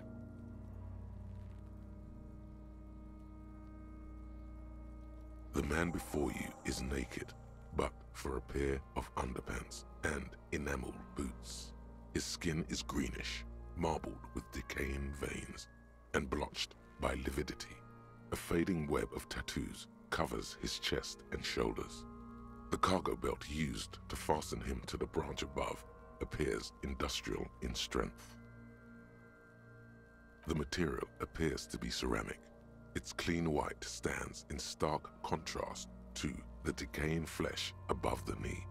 The man wore thick polymer socks, probably for padding. A fine array of interlocking plates covers them. Okay.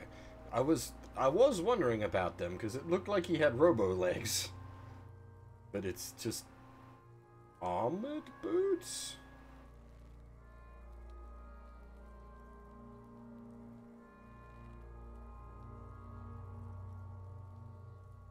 Delicate and fragile, they feel alien to the world around you, out of place somehow. These are clearly not boots. They're armor, possibly part of a larger set.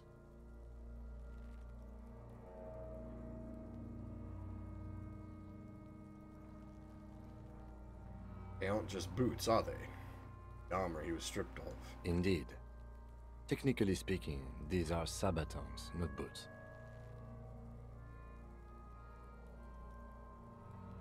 What kind of armor is this exactly? Ceramic plate. Zirconium dioxide, most likely. This is where the make would be.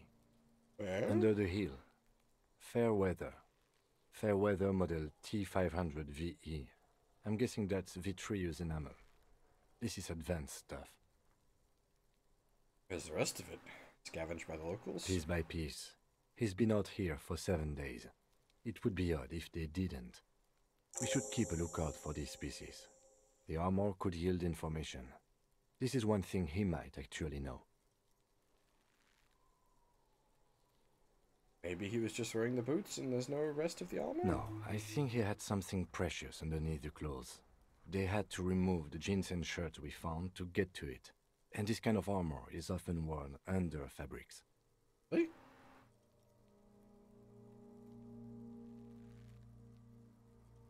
What if they told him to strip before they hung him to demean him? They usually hang them completely naked for that. La puta madre, the Mazda, the Besmerties and the like. This one still has his underpants. Fucking talking about underpants.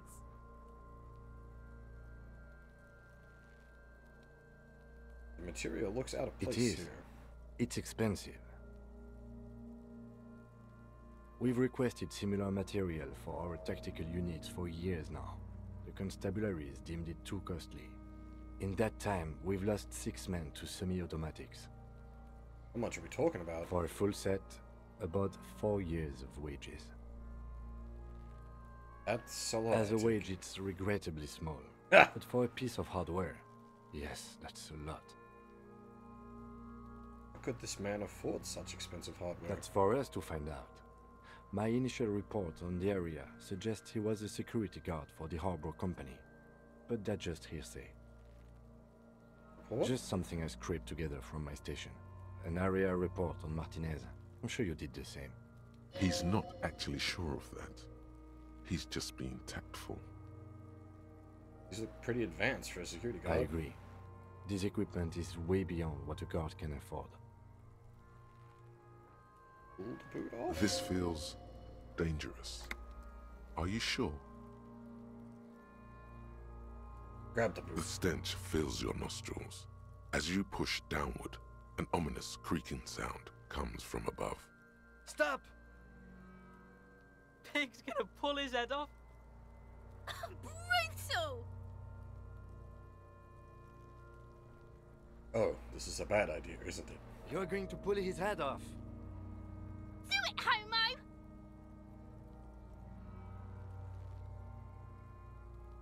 What? Pull his head off.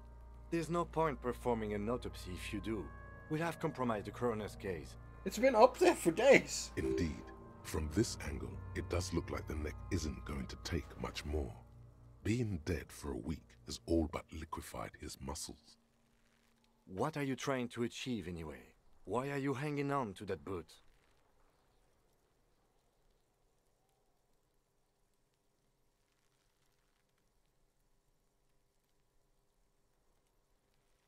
Advanced enemy technology. We should conduct research into their weaknesses. This is not the enemy. This is the deceased, the victim, in a murder investigation. You're right. That makes sense. It does make sense, doesn't it? Besides, there's no way you're getting them off. All the organic matter in his body has been flowing down into the boots. They are fused to his feet now. Why do you think the locals haven't scavenged them yet? Oh, good point. You're sure there's a way to peel them off. But first, the body needs to be down. And second, it would probably be better if the lieutenant wasn't around. Steal a dead man's boots? That would be dishonorable. All right then. You can pay the hostel bill in honor points. How many honor points have you collected? There are honor points? Of course there aren't. Don't be naive. You still feel as though there might be some honor points. And if there are, you've surely earned one. Processing will take care of them. With the situation in the morgue, it will yield nothing. But we must pick our fights. Should we continue?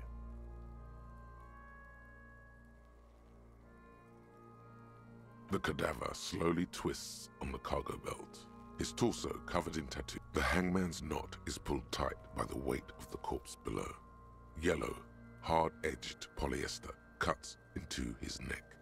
Above, a sliding buckle ties the belt to the branch.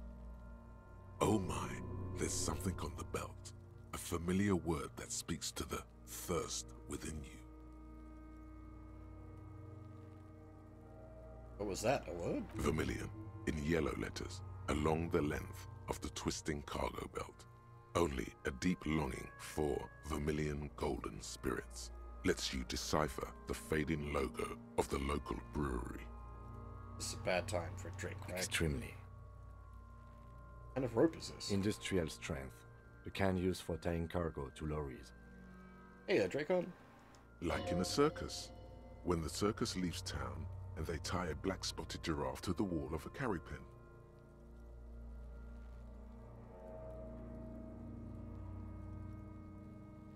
In a harbor? Yes, it looks like they use whatever was on hand, paying no attention to not incriminating themselves.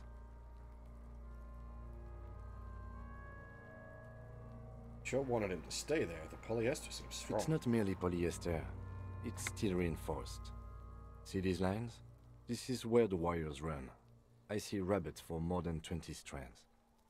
This makes getting him down much more problematic than I had assumed.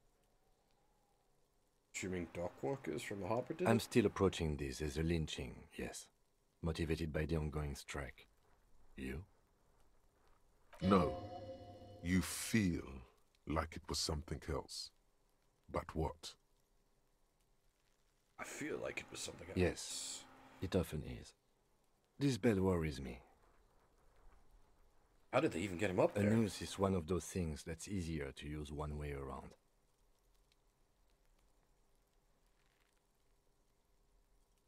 Climb up using the kid's ladder? That ladder can't carry a grown man. I didn't see any splintering either, did you? I think they lassoed the branch, then pulled on the belt to close the buckle. Could be. The shape of the branch supports the theory. The cadaver hangs from the cargo belt. An intricate web of blue lines stretches across the torso, from the right shoulder to the solar plexus. Each time they intersect, a small white star is formed in their crossing. Hundreds of fading asterisks riddle his skin. Their concentration is highest around his heart.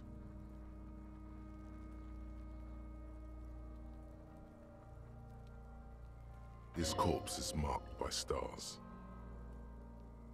Alcohol and heartbreak. Your fist clenches suddenly. Will be marked by bullet Decay holes. is creeping on the tattoo. Already, most of the canvas that's holding it has darkened. Now, it disintegrates slowly, letting out a stink.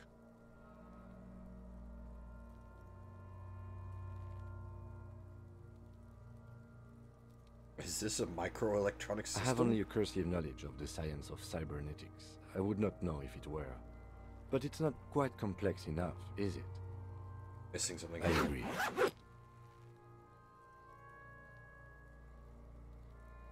He takes a thin piece of milled aluminium from his coat pocket and pulls it open. Sounds like a sword being unsheathed.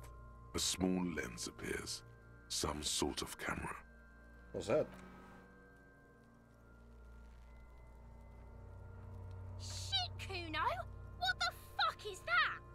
An instant color camera. This is the first time he openly acknowledges the kid's existence. I have only 2 ampoules, so nobody move. I don't want to waste one. A sound, a shrill flash, followed by the breaking of a small ampoule of glass. You see streams of color pour onto the thick, glossy piece of paper, rolling out. In case we need it.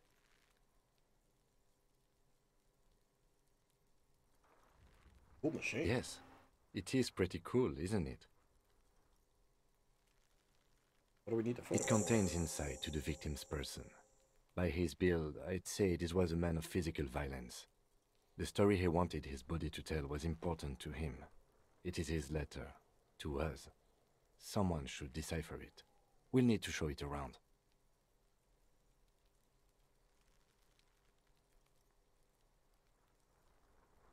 Have it? I should look at it later without the corpse smell. Sure. Just don't lose it.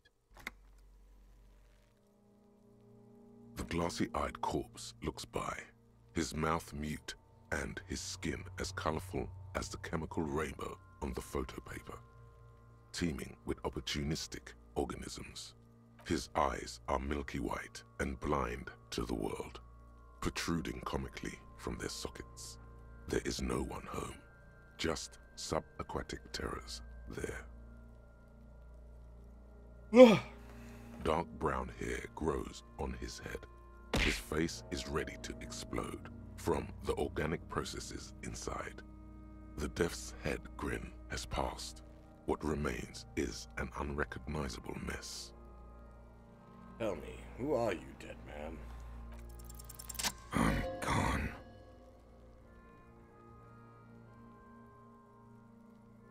See, you're gone, but who are you? I'm a joke. Look at me.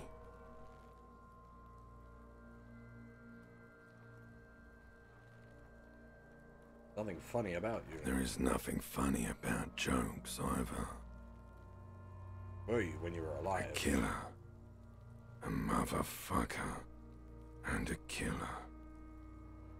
Another question for you. Go ahead, Cobbo. Where have you gone? Into the wild pale yonder. Is that? In the past. Way out in the west. I can get the damn compartment in my ledger open. The Blue Heart.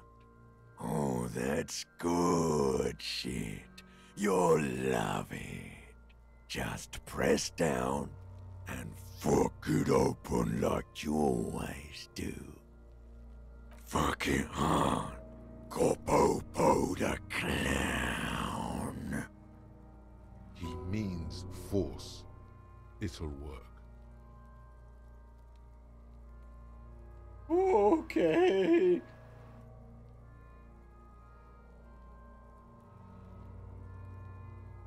What's happening? What do you mean? Talking to you. It's the power of your imagination. Yeah, man! Don't be crazy! Inanimate objects and dead people can't really talk to you. Your wild imagination is doing this. Ask some more of those questions you love so much. He loves those. Why do I love questions so much? Because you're a copperoonie. Look at all of them go. Do you want more questions? Yeah, comical amount of questions. Coming right up, copperoonie Rooney. This is getting upbeat now. My name Rudy? Fuck no. You're no Rooney. Rooney is obviously not who I am. Between you and me, your name is probably Harry. Will he be Harry? You can be anything you want, brother Cobbo. Why do I feel like I've forgotten something terrible? Because you have. Who killed you? Love did me in, brother Cobbo. It was love all along. ask me a question? Sure, Lobo. I can ask you a question. Why are you doing this? What? Looking at my face, motionless, looking into my eyes, standing here. Why are you investigating my murder? Maybe this will lead to something indescribable, unforeseen. Yes?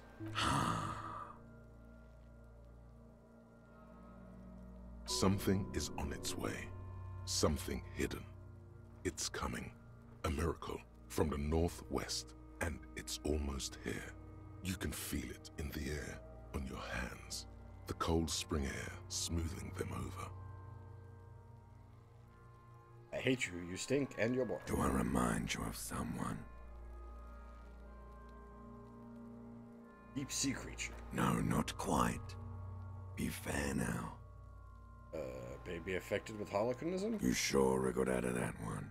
Coppellini. Come back later, Coppo. Amuse yourself with my frank manners and my memento mori features.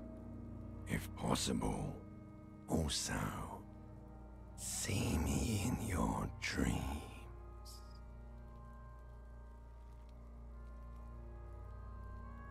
How do we get Are you sure we down? finished the preliminary examination of the cadaver? We might miss some of these things once he's done. The cadaver slowly twists on the cargo belt, his torso covered in tattoos, and extremities blotched. As you narrow your eyes, the monster before you blurs into a violent mess of green and pink. This is a trick. You've done it before. Pink is where the blood settled in the first hours post-mortem. You can use it to see if the corpse has been tampered with. Does his position at the time of death match the discoloration? Only the lower extremities are pink with a dash of blue. His fatted hands, thighs, and his neck, just above the noose. The rest of the corpse appears dark green in the cold spring air. Face and hands are pink, thighs too. I see it. His neck too. The lividity goes right up his chin. We have good, well-pronounced discoloration here. The monster comes back into focus, an explosion of color, coursing with dark marbled veins. His stomach appears pregnant with something. Black liquid streams down his thigh and onto his boot. So, what do you think?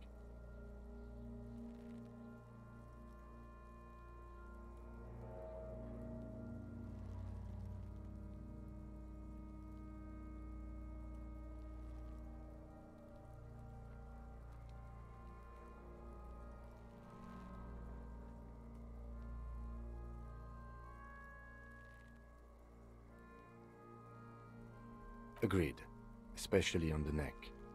The belt acted like a tourniquet, keeping the blood in his head. The hypostasis supports her hanging.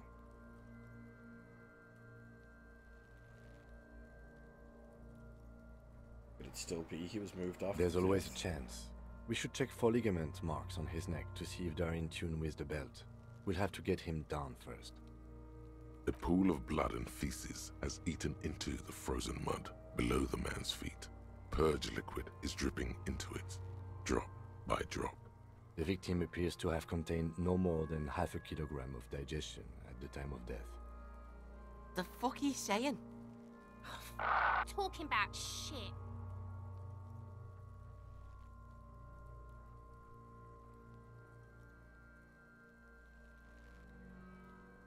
Maybe he went to the toilet sometime before Maybe. death.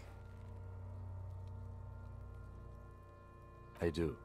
Most of them are post-mortem. Maybe even all of them. The delinquents have made our jobs harder with their little sport. Stop talking in riddles, coin slot. He means you fucked him up good, Kuno. Fucked him up brutal like. I think he's dead. I agree. There are crow's feet in his eyes. He's laughing silently. Totally dead.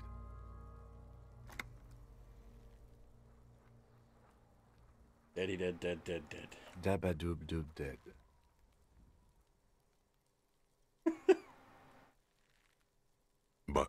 is no breath to catch, only the cadaver filling the air and your nostrils. He slowly rotates before you, decomposing. Something I need to know, corpse man. Of course. You have questions, don't you?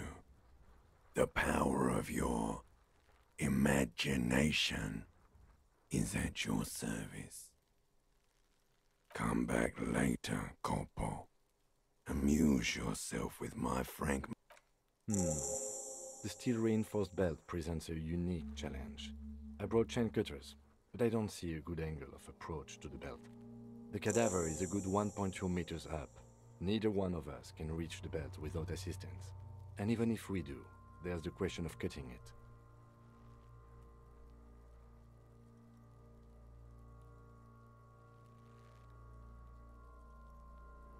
We could saw the Climb branch. up there and saw the branch? Yeah, seems dangerous. There has to be a less risky way, with less falling down of trees. Could we maybe shoot him down? Yeah! Bang bang time, pig! Shoot his head off! How? Where the buckle ties the rope to the branch, that's a good spot to aim. Yeah, the buckle holds the belt together. Where? Ah, yes, I see. If the shot hits that, there might be a chance to release the belt. Yeah, now we're talking. Entertain a Kuno with some shit. They'll miss! The pigs will miss Kuno! The lieutenant is undecided. On one hand, he wants to shoot some gun. On the other, it's an awfully stupid idea.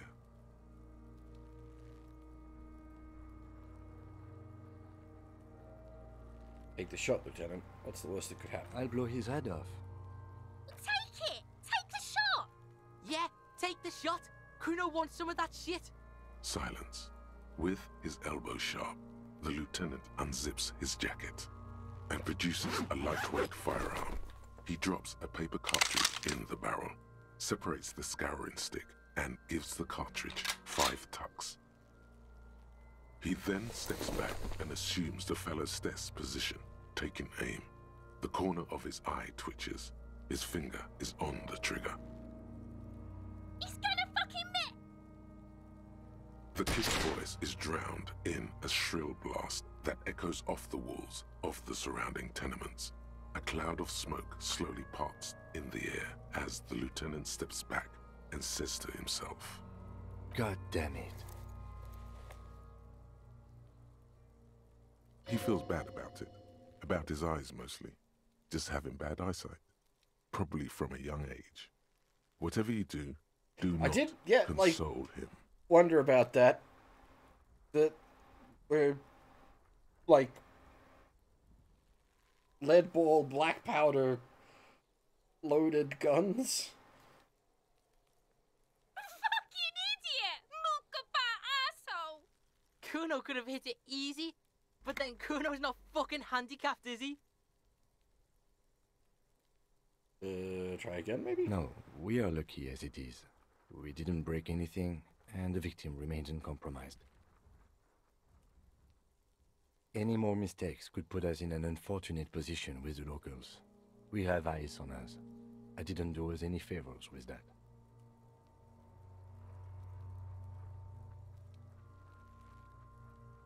Kuno's sorry too. Kuno feels sorry for the Beano Clad.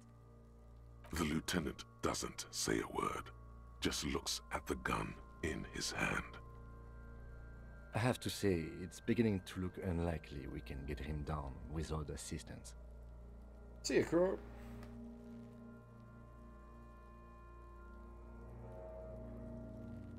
I was really hoping we wouldn't. The Union appeared to be suspect in this case. It seems like a dangerous route to go down. But what other options? The corpse twists on the belt, like chicken on a skewer. It's bad as it is, us shooting firearms like punks here. Go ahead, I'm not stopping you. Just don't hit the victim. I'm gonna need your gun for this. I only have one gun! Oops. This is the sorriest pair of pigs Kuno's ever seen. Officer, Why do we only have one gun?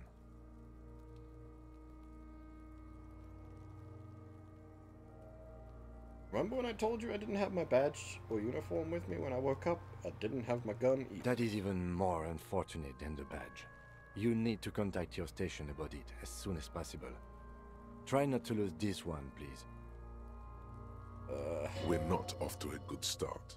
This missing gun business is making your hand tremble.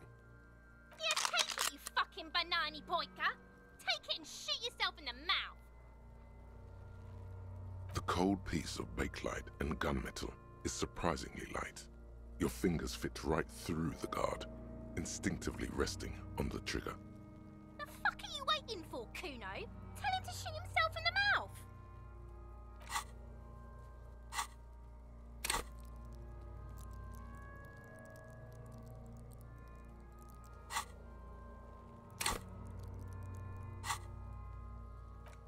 The buckle comes into focus in your sights. You stand with your feet planted firmly in the ground and your left hand supporting your gun arm. Why don't you just shoot yourself in your mouth? At least you won't miss.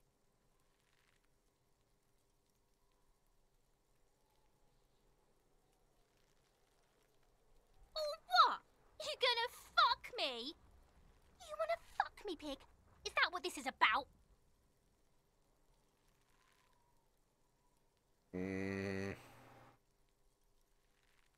I think this does not end well for us. I agree. Enough gunslinging for today. We need to access the harbor and ask the leader of the Union to have it taken down. They have the tools, and they have men.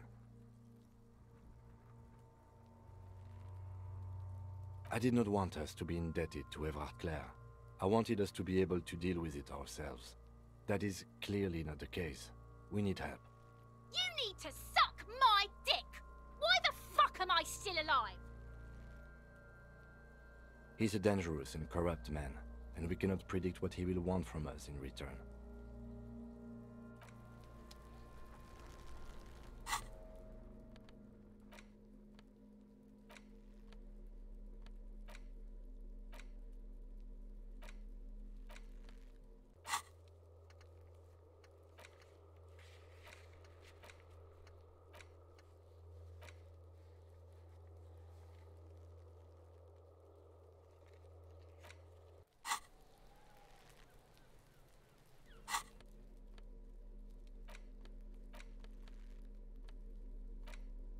It's the ledger you found in the trash, a cabbage of papers hanging from the board, with the permeables drawer inside. It's barely held together by a clip, then made complete by the faint smell of urinal cleaner. Just relax. The two sides of the board are slightly misaligned, like a drawer that's come off the slides. All you need to do is bend the plastic on your knee, slowly. The slides snap back into place. It should be possible to just, you know.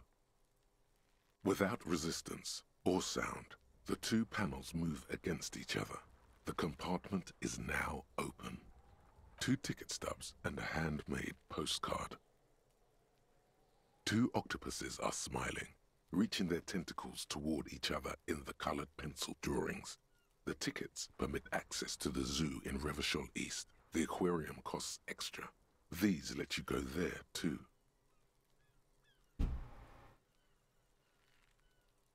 Thin wax paper has been glued to a piece of cardboard. Sounds like leaves rustling when you pick it up. You see violet flowers, floral patterns, patches of glue. It smells of chewing gum, apricot flavored. A touch of cinnamon, the end of summer. You think the label says tutti frutti. Familiar handwriting lines the inside of the card, looped, round letters in a woman's hand. A young woman in her 20s. There is care, effort, and a smile, you think. Although that is not something you can read from someone's handwriting. Harry, it begins. You're already reading. I wanted to write you a letter so you can read it when you wake up. Maybe it will make you happy. Yara, Harry. Throw it away, please.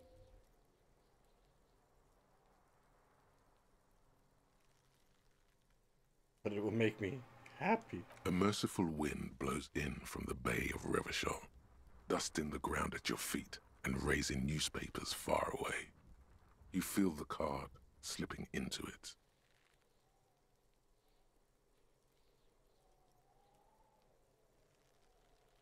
Hold on to it. Your hands shake, holding on to it. Every morning when I step out and you're asleep behind me, it says, I find a little piece of sadness in me. I carry it in my chest, down Voyager Road. Every step I take, it grows. By the time I reach the fuel station, it has filled me entirely. I step onto the light rail and look back. Sparks fall from the bow collector. I know it will be like this until late afternoon, when I get off the 42 and walk back to you. You.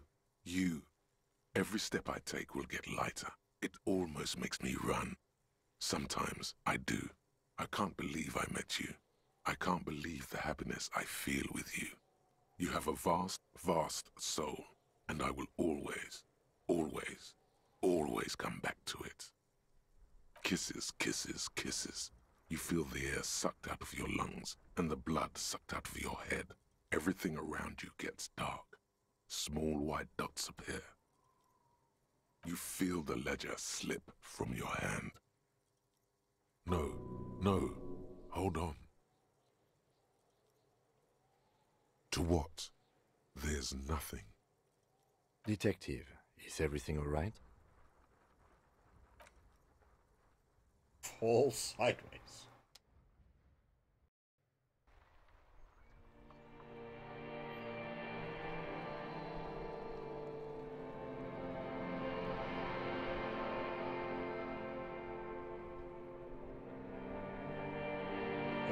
Why does it have an interact point? What?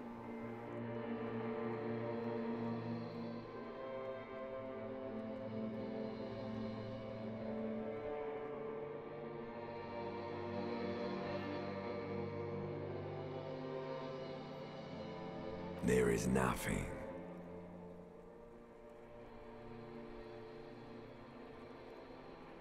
Again.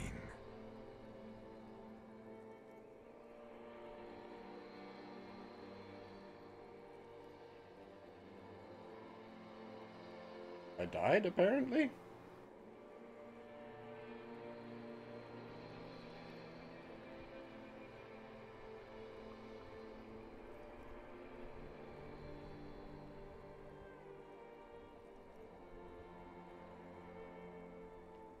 Nothing sad, brother. No treachery, just blackout.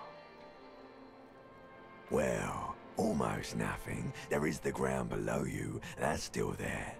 And the small light that's on, fluttering, somewhere in the basal ganglia. That's me. Blue eyes, that's me. Who was what? He speaks of the sickening longing, the unwell emotion. Even in the darkness, he's grasping for it. Still trying to hold on to the great sorrows slipping in the water. Slimy. Here in the paleo-mammalian cortex, we call it the shadow.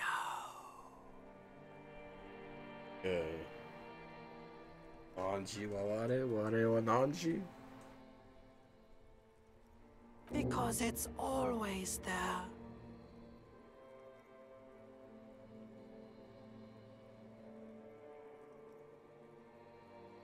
Bloated corpse of the past resurfacing. Beautiful. Believe me, stupid ape, its lack of beauty was not the problem. There is no Voyager Road. There are no roads, no houses, no lights in the windows. It's all on pause. You think they would let you? Until you disintegrate into biomolecules. No. Someone is breathing on your face now, inspecting your pupils, stupid idiot. Yes, they're pouring something on you. It's in you. And It's delicious. Glowing lights on a dashboard emerge out of nothingness. In the upholstered cabin of Lieutenant Kitsuragi's motor carriage, seated in the driver's basket, the air is thick with leatherworks and heavy fuel oil. Cold water runs down your chin. Drink. Water. The water is cold, silvery, the stuff of life itself as it pours down your parched throat. The pounding in your head recedes. The darkness parts. Drink. You haven't drunk water in 2 days. Did you know the human body is not made to survive on alcohol alone? You need a secondary form of hydration. Yeah, that's why you mix the rum with Coke. With greedy gulps, you down half a liter of cold water. Some of it spills on the driver's seat.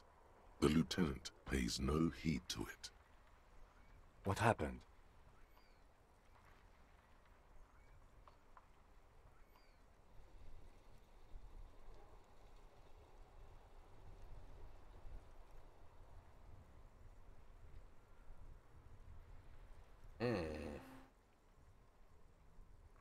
Came in contact with the burnt-out ruins of the past. That does sometimes happen. You dropped these. Are you okay to proceed? Solve this case. Good. The Ledger of Failure and Hatred is a special item that can be used both as an interactable and a tool equipped in your held slot for skill bonuses. Find it under the Tools tab in your inventory. What now?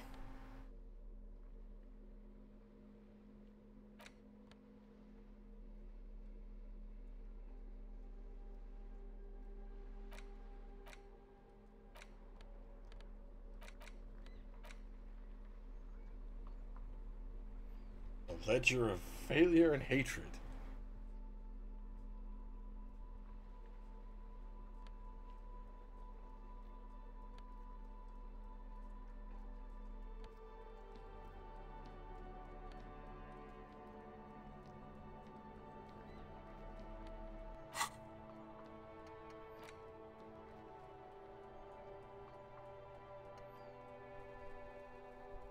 White morning.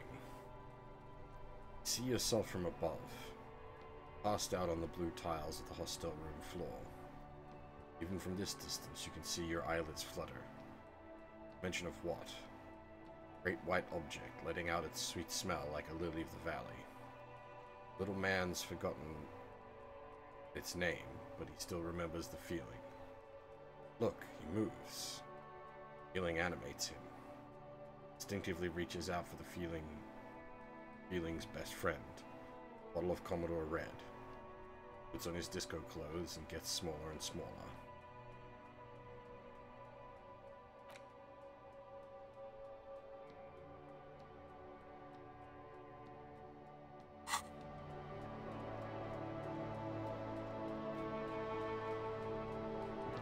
Yes?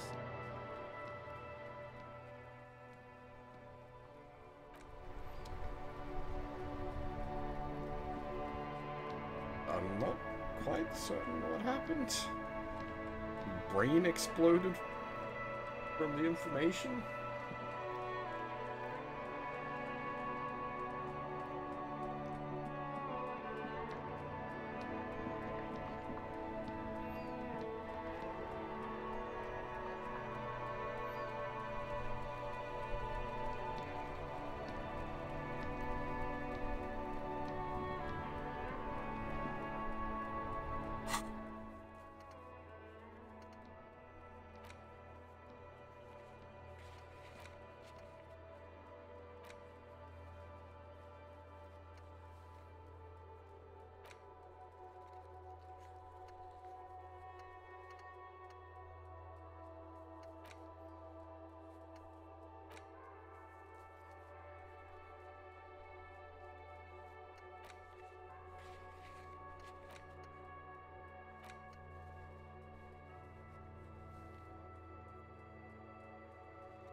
It's not Kuno.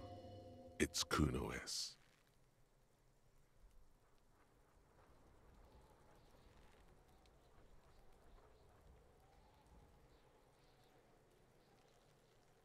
Kuno S is by far the worst of the two. Kuno has no problem being near you, but the other hides behind the fence, afraid for her life, like she's done something very bad. She came up with that psychopathic scheme of screaming for help before. Kuno just wanted to talk to you about his name. Kuno S was the one who wound him up and directed him. Also, Kuno hasn't stopped talking to you, even enjoys it from time to time. When you talk to the other one, it's like talking to a cornered animal. She only hisses and says murder was the case that they gave her. All in all, Kuno respects madness. You cannot hope to outdo her on that front. You must win yourself a few minutes with him alone. Fuck you whispering about? He's whispering too. He's going with it. But watch what happens. Fuck you whispering about! If Kuno wants to whisper, he's gonna fucking whisper, okay? Let's whisper, pig. This is it. You've got him. But be careful. You can still fuck this up. Don't make Kuno look bad in this.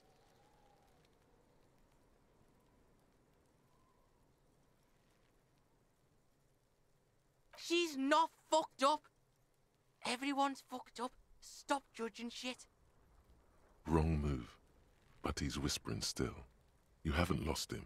Just don't mess up again. Or you will. There are no guarantees here. Oh boy.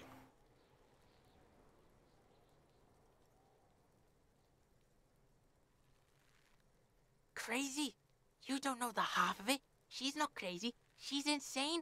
Dangerous. She's smoked a man. She's done people in. Probably even pigs. Stop talking to him! Kuno, I'm fucking warning you! You're gonna get us into shit! She understands what you're trying to do. Yo, see? Did Kuno not tell you? Kuno told you. Kuno talks to whoever he wants. Talk, pig. Kuno's got it under control. You did it. They're separated. He's even turned his back to her, so she can't read his lips.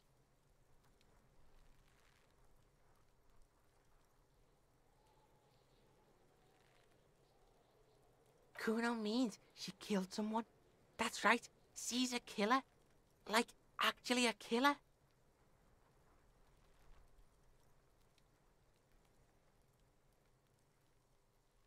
Are you getting this? You think I'm fucking telling you a joke here? How hard do you think it is to kill a fat ass? Sweet talk him, then knife him. She's probably killed a pig too. I mean, I'm pretty sure she has. I knew you pigs were too naive for this shit. Good thing Kuno's got her under control. Kuno keeps her calm. The creature peers at you both from over the fence. There is something searching in her eyes. Fuck knows. She says it's the song of her people or some shit. Crazy people. The fucking Nakis. I don't know. Some things are too awful to dwell on. The Nakis and Runkaris might be some kind of defense mechanism. Fuck no, she's not me sister. She's just a stray who got in, like a mad dog or some shit. Yeah, she was just there. What was that, Kuno? She was in the hallway, dripping wet, by the fucking shoe rack, in the dark. Kuno's got no fucking idea. Her hair was all wet. I think she pissed on the floor too. She was there for 3 days, in the corner, every time Kuno went out. I don't know. Someone left the door open. Kuno comes home and she's sleeping under the desk, under the pile of clothes, like a dog. Kuno's dad doesn't give a shit. Doesn't even see her there, or thinks it's fucking Kuno. Shit's all on Kuno. Kuno S, two of a kind. 'Cause she fucking looks like Kuno. No one knows her name. Kuno calls her C. Yeah, she's psycho. None of that kiddie psycho. Cat burn and shit. She does the real deal. Yeah. Snuff radio shit. Believe me, pig, you don't want to know. Yeah, she would have liked to fuck him up, but she didn't. Kuno wasn't around, and C was with Kuno. Look, Kuno's gonna put you at ease. We didn't do it. He speaks the truth, my liege. How's Kuno dealing? Kuno's dealing just fine. He doesn't need you fucking with any of it. C doesn't either. Kuno's got this shit under control. Listen, listen. C is Kuno's go-to. Kuno's protecting her. You fuck with C, you fuck with Kuno. You threaten her, you threaten to take her away. This is what it all comes down to. He needs you to take him seriously now. I'm going to kill you. I'll run when you put the cuffs on her, sneak up on you later, and fuck you up. You understand? Alright, now we can do business. He's breathing heavily. That took something out of him. Yeah? What do you want? Kuno can hook you up with... Don't hook him up with shit, Kuno! See? Relax. He respects the Kuno. Kuno made him respect the Kuno. You respect the Kuno, you get all kinds of shit. Kuno's gonna get you hooked on illegal narcotics if you run a little errand for the Kuno. Get you hooked, pig. Get his hook in you. Then Kuno gonna get you hooking for more. Cash in big style. Pig hooker. See, it's tension and release with Kuno. Now we releasing. The pant buying shit, that's on now too. 90% discount for Kuno's pig. Kuno can flex. And shit, you can even fuck back in Kuno's kingdom. Kuno saw you sniffing around that fucking pile of Etonite. It's a secret door, okay? Just pull it off and fuck back in there.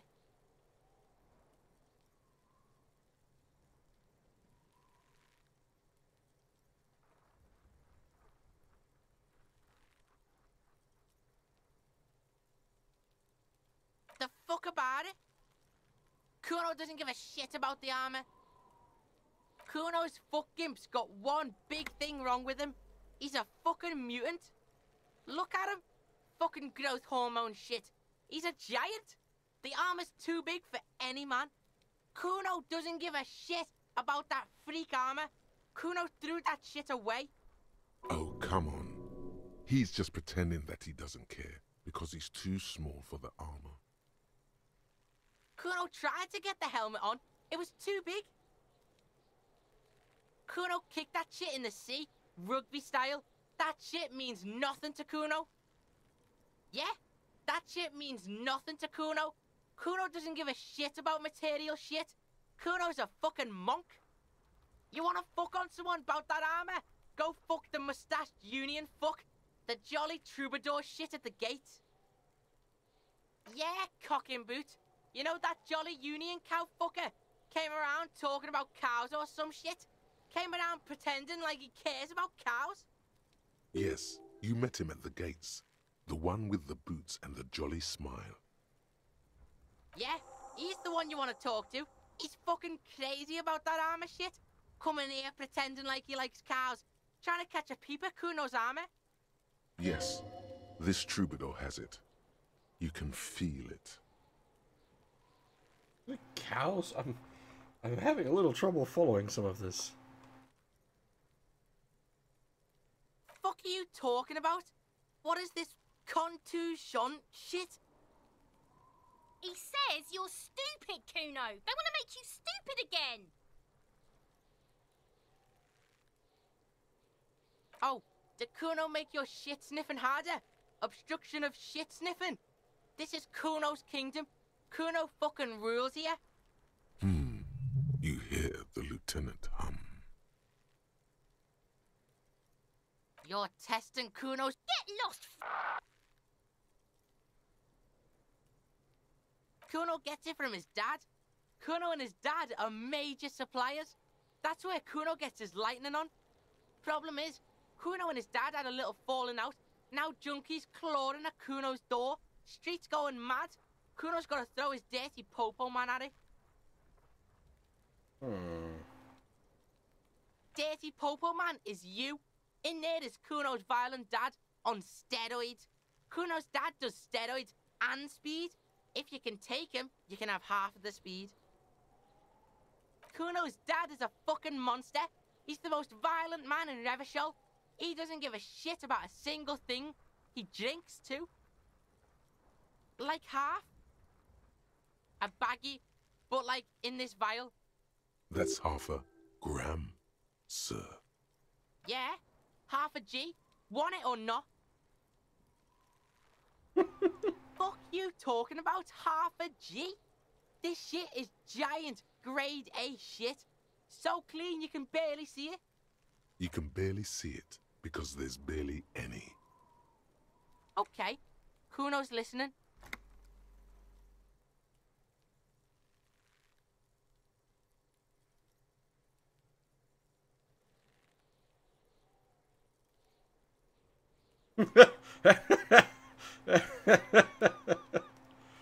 Oh dear.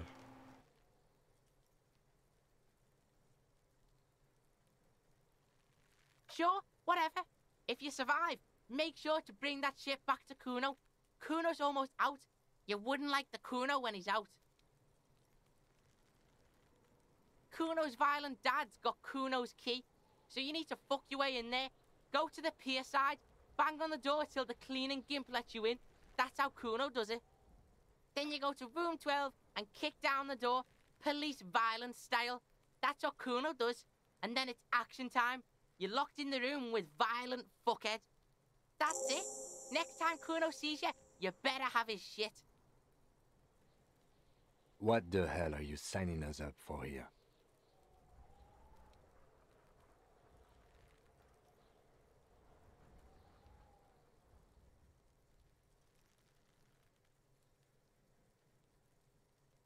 Okay then.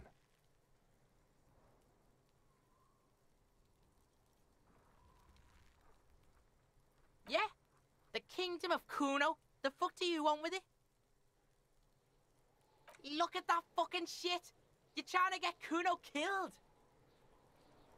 Fuck does Kuno know? Kuno's not a fucking acrobat. The lieutenant takes a quick note in his notebook. It's a trap, Kuno! Don't climb it, Kuno! Yeah, whatever. Kuno doesn't give a shit. Kuno doesn't fucking care.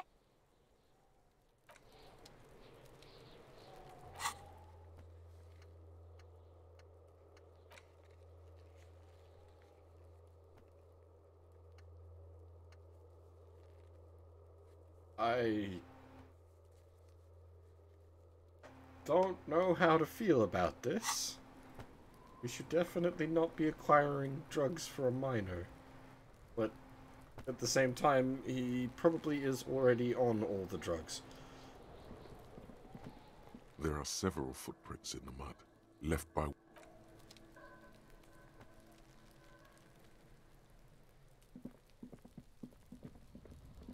The pile of Eternite looks stranger now that Kuno told you about his pad.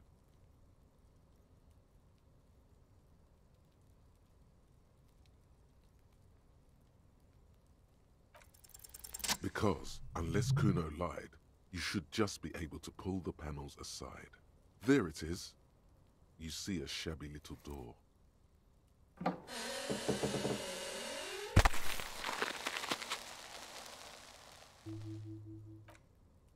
So this is the shack Kuno mentioned.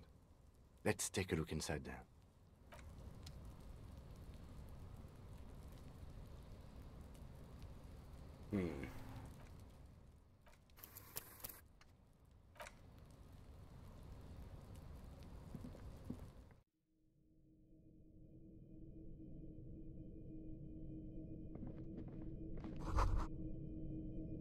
Be still, my beating heart. It's amphetamine. Sweet amphetamine. The lieutenant isn't studying the powder in the mirror. He's studying you.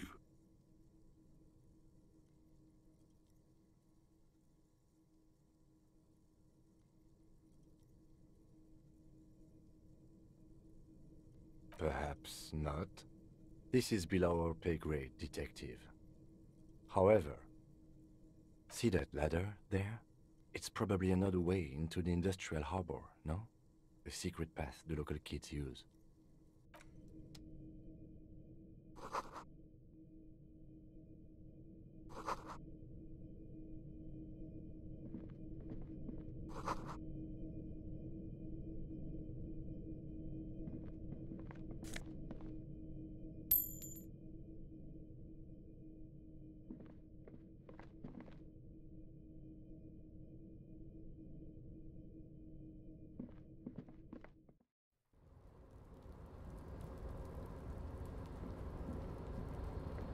Oh, it can go a lot further than I thought it could.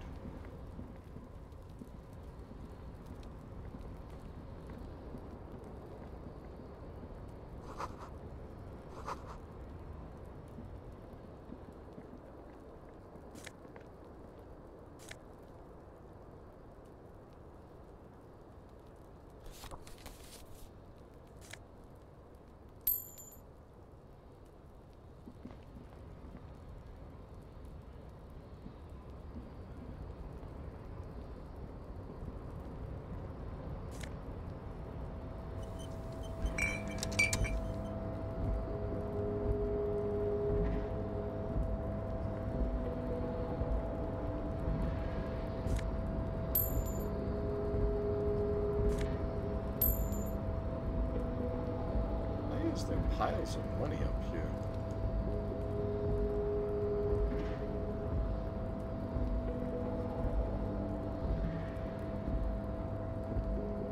Looks like someone left his tarpaulin cloak hanging on the railing here. Look, Lieutenant, someone left the cloak Yes, behind. it's probably yours. It bears the RCM insignia, and you have a habit of being careless with your equipment. You could probably make the jump. You look like you've done some track and field in your day.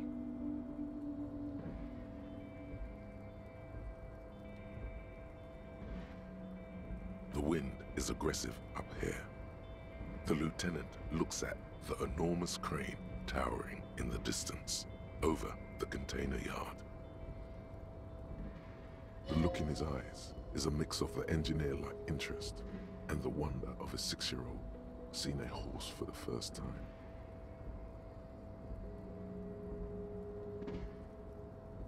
Motherfucker, now that's a huge crane. Yes, that's one way of putting it. It's certainly an impressive achievement of engineering. But I digress. We were focusing on your cloak here. The cloak? I do think it's yours, yes. As to whether you should go for it? Well, it doesn't seem too dangerous. 2-meter stops. Whenever you're ready to do it, I'll be right behind you. I was under the assumption we could ask the leader of this union to help us get this body down. This is why we're here, right? Or it could be that we are just exploring. He's thinking you've forgotten where you are again.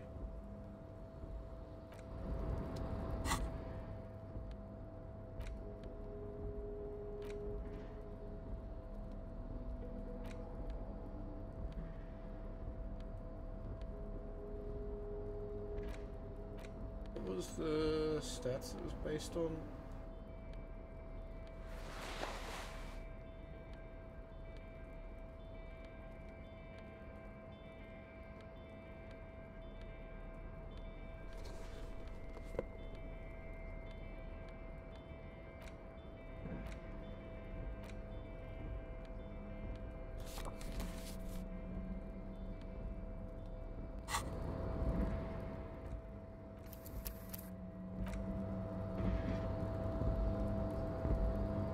Yes? A tarpaulin cloak is still caught on the railing. No one has claimed it for their own.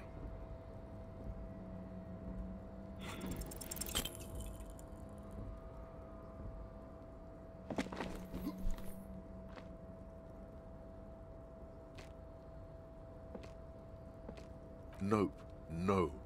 That's still too high. What were you thinking? You're not a gymnast, you're a boxer, and you've climbed way too high up here.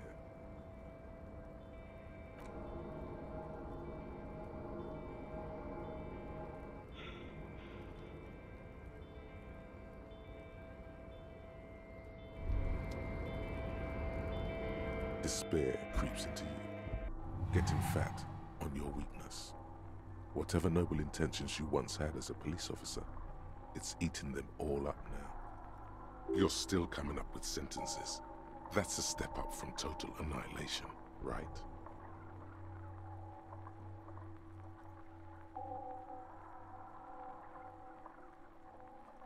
Okay, so I think you actually have like a...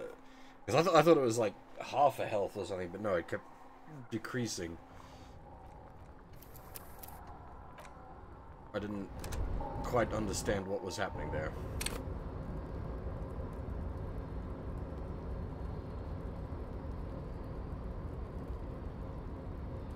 A tarpaulin cloak is still caught on the railing. No one has claimed it for their own.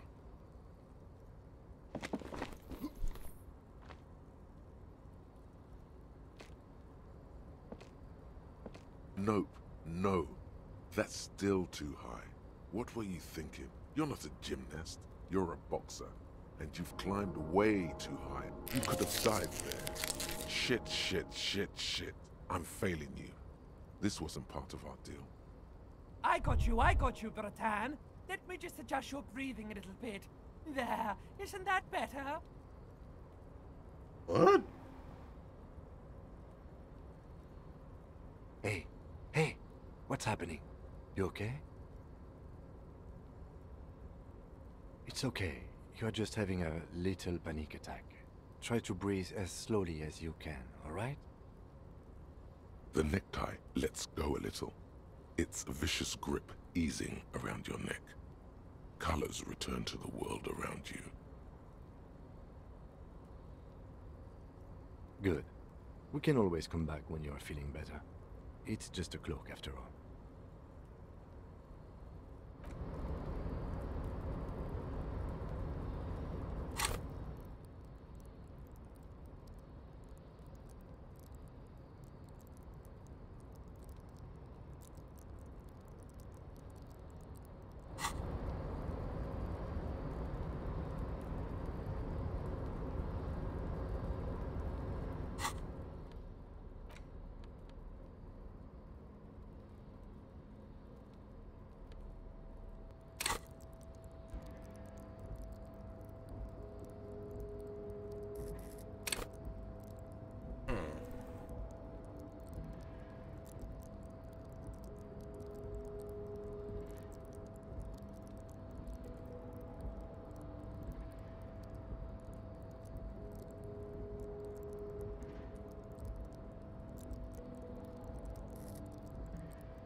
And with the level up, though, like, the chance of getting it past is so bad.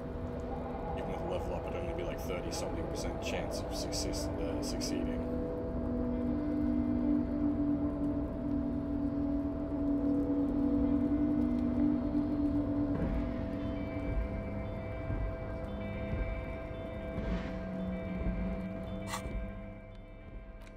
Probably put some pants on.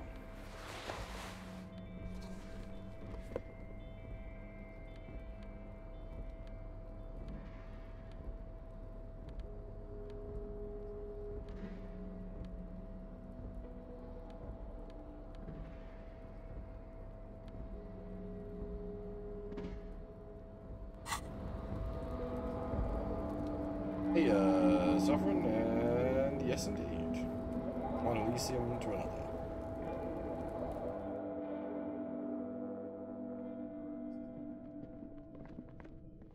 Ah!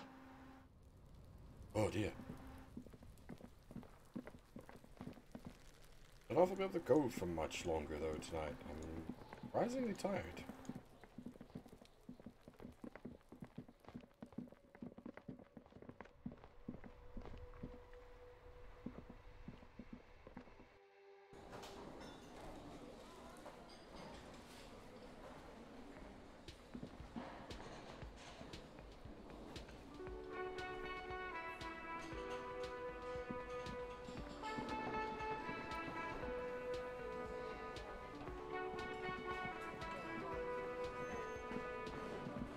heard you weren't a bartender. Can I help you? Thanks. I hope you found what you were looking for. How strange. I certainly didn't put them there.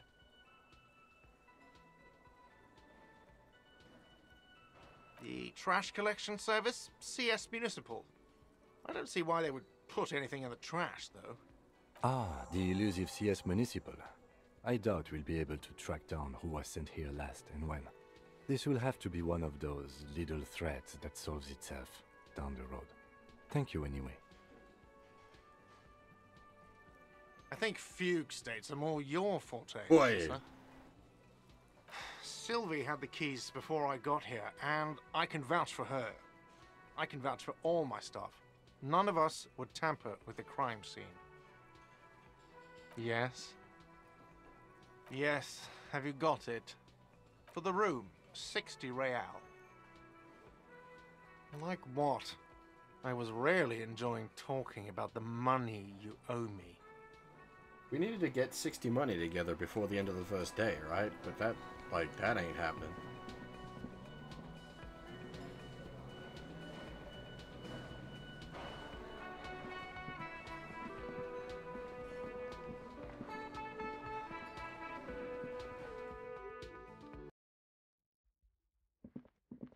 The door is closed. Still nothing. The lieutenant gives you a quick glance. He doesn't like where this is going.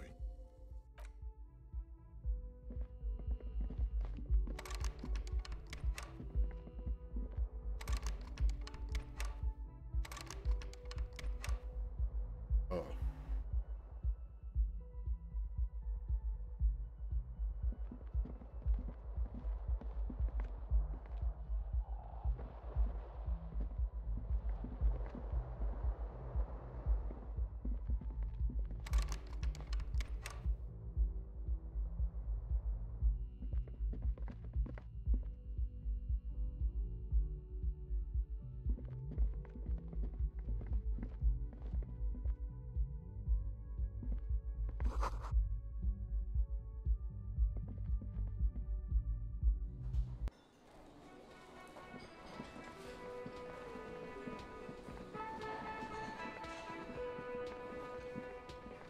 Hello again, sweetie.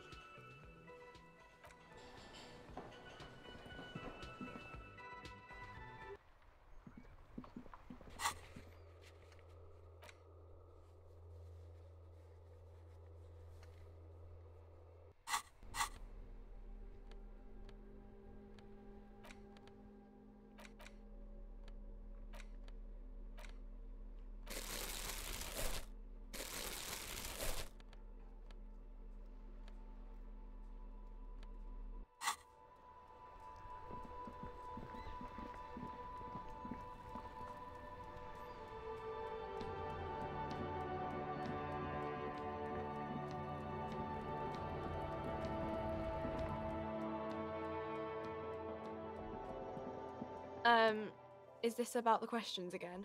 Because I don't really know anything. A warehouse? I don't know. Maybe. I don't really care what Frit does. She scrunches up her face into an expression of Fine. Frit doesn't have a warehouse. Just a little back room here. Okay?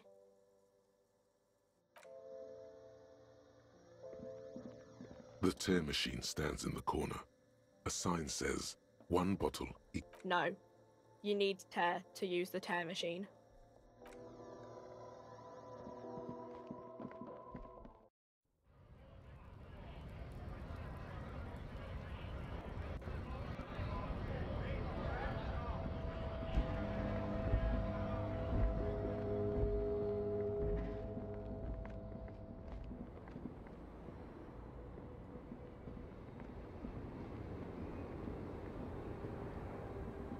The small, wrinkled woman does not greet you. She nods along to something on her radio. A photograph is clutched in her hands, and there is a warm smile on her face. It's the warmth of a winter night's fire. Maybe she could give you comfort and shelter, some cigarettes and food money. Maybe she's your No response. Wherever this woman is, your words fail to reach her. Nothing. Her smile just keeps widening. Her hair is gray like lead. If you want her attention, you may need to be more forceful. Snap fingers twice. Where am I? Who are you? The smile on her face has disappeared, replaced by the wary aspect of a cornered beast. Never mind. I remember now. I'm still stuck in that traffic jam in the 50s. The men have small jaws and everything is made out of plastic. Why do you need plastic when you can make the world out of amber? When else would you be then? Back in Methka, during the time of the revolution. The sidewalks and cafes are filled with young people. I was on my way to see a new Boyadero picture starring Gabriel Buendero. Until you came along, that is.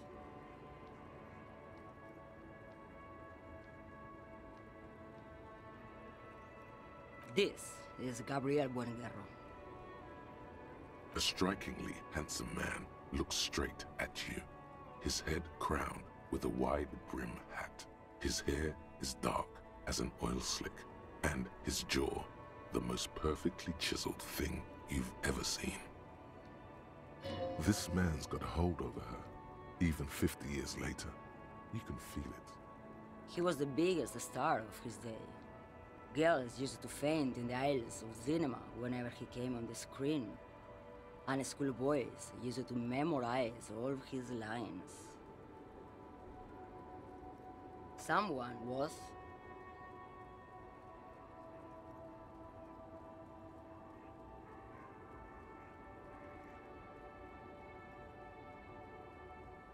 They are someone's memories, boy. What difference does it make if it's me or not?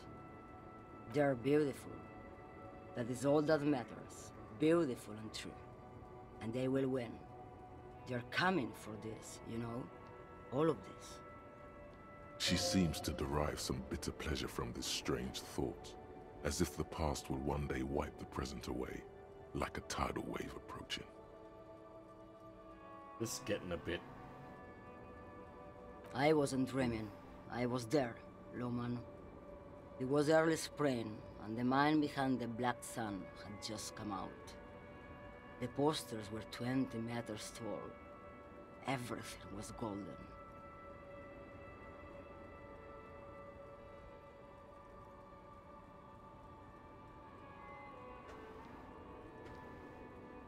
While you, people, were tearing each other apart over your petty little revolution, in Methk it was a golden age. Why not, Harife? It's not like I have anything better to do in this hellhole.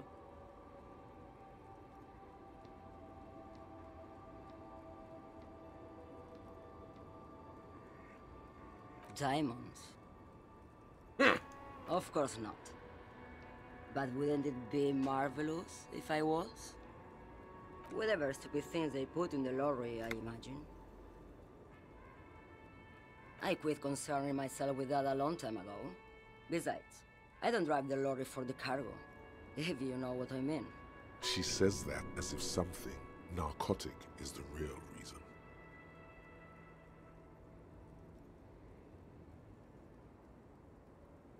Oh, it's so much more than a high where I go, Harife.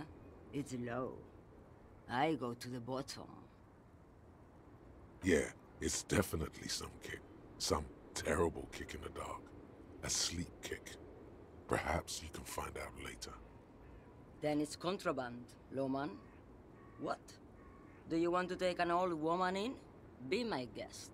Lock me away like Bad Hand Hermenegildo. Bad Hand? Hermenegildos' bad hand strangled 300 people. What can I say? Some people just really like strangling people.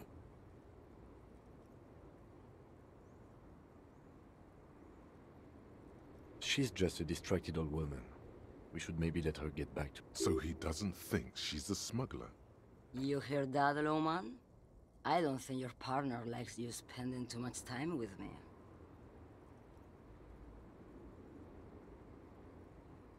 Nothing. I just don't think she's connected to anything. He doesn't want your frail mind caught up in something here. Something unconnected to the case.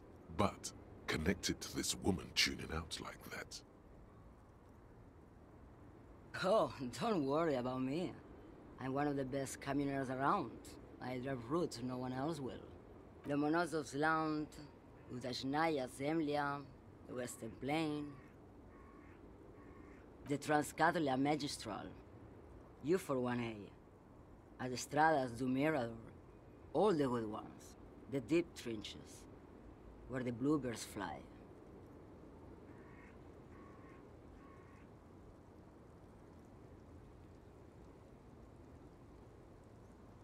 You're right, Lowman. I'm the one who should take my health more seriously. Thank you for looking out for me. A correct appraisal. You're quite shabby. Is that all you woke me up to say? What do I need drugs for, Lowman? What I see, what I feel, the great adversary, no drugs can compare. Yes, there is a protagonista and an adversario. I am on the side of the adversary. There's no coming back from that hole. What? Those epithets are familiar somehow. The great adversary, the great unrest. I don't like the sound of any of that. Sounds like a horrible drug. The worst one of them all.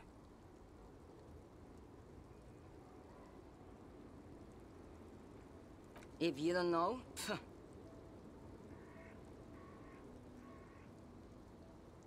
you're mad, Lowman. What of it?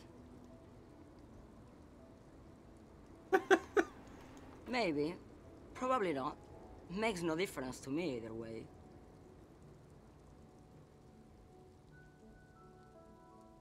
Just this month, I made half a dozen trips from Saramiriza to Grat, on the U41A. What do you think they take from Saramiriza to Grat, Lowman? It's diamonds, Lowman, obviously. Oh, hey, you know?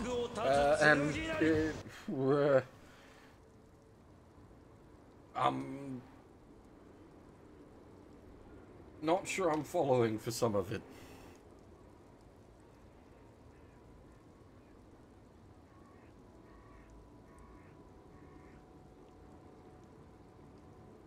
Easy.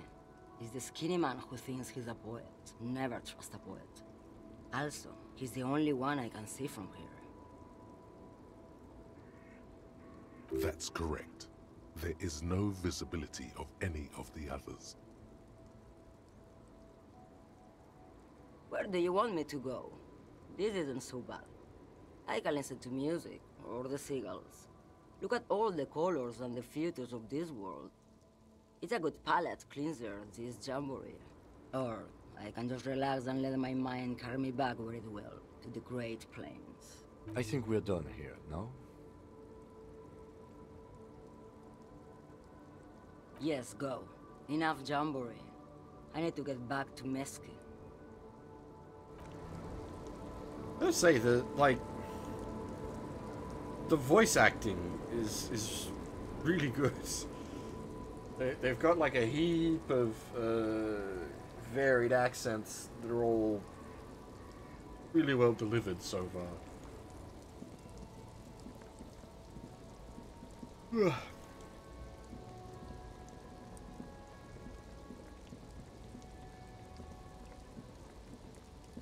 I'd be curious, actually, how the accents are for ESL people, because I have no trouble with them. But then I've never had, like, I can understand some bloody bullshit accents. Like, I hate it, but I can understand the accented dialogue in the Dragon's Quest stuff, no troubles.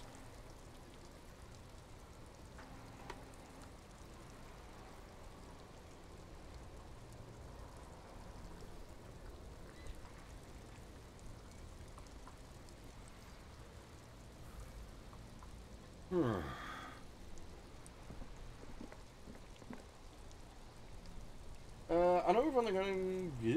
We've been only going for like 3 hours, but I think I might pack it up there for the night. I'm actually feeling pretty out of it. I don't know why. Which is certainly not helping trying to focus on everything that's going on in this.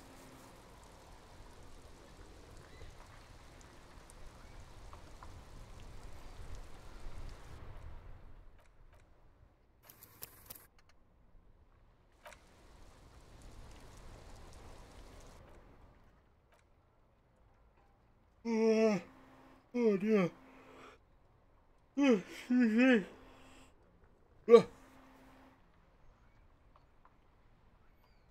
Yeah, I'm surprisingly tired. I think I will pack it up there for the evening.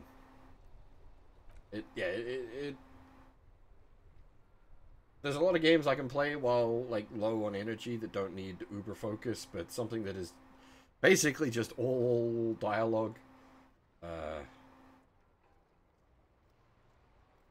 I definitely need a degree of focus.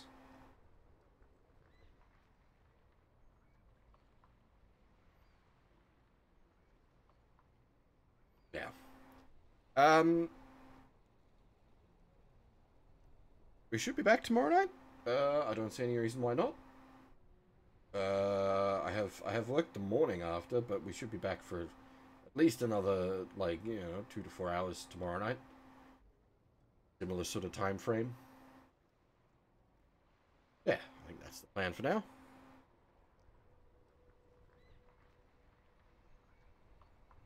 Alrighty. Oh dear, excuse me.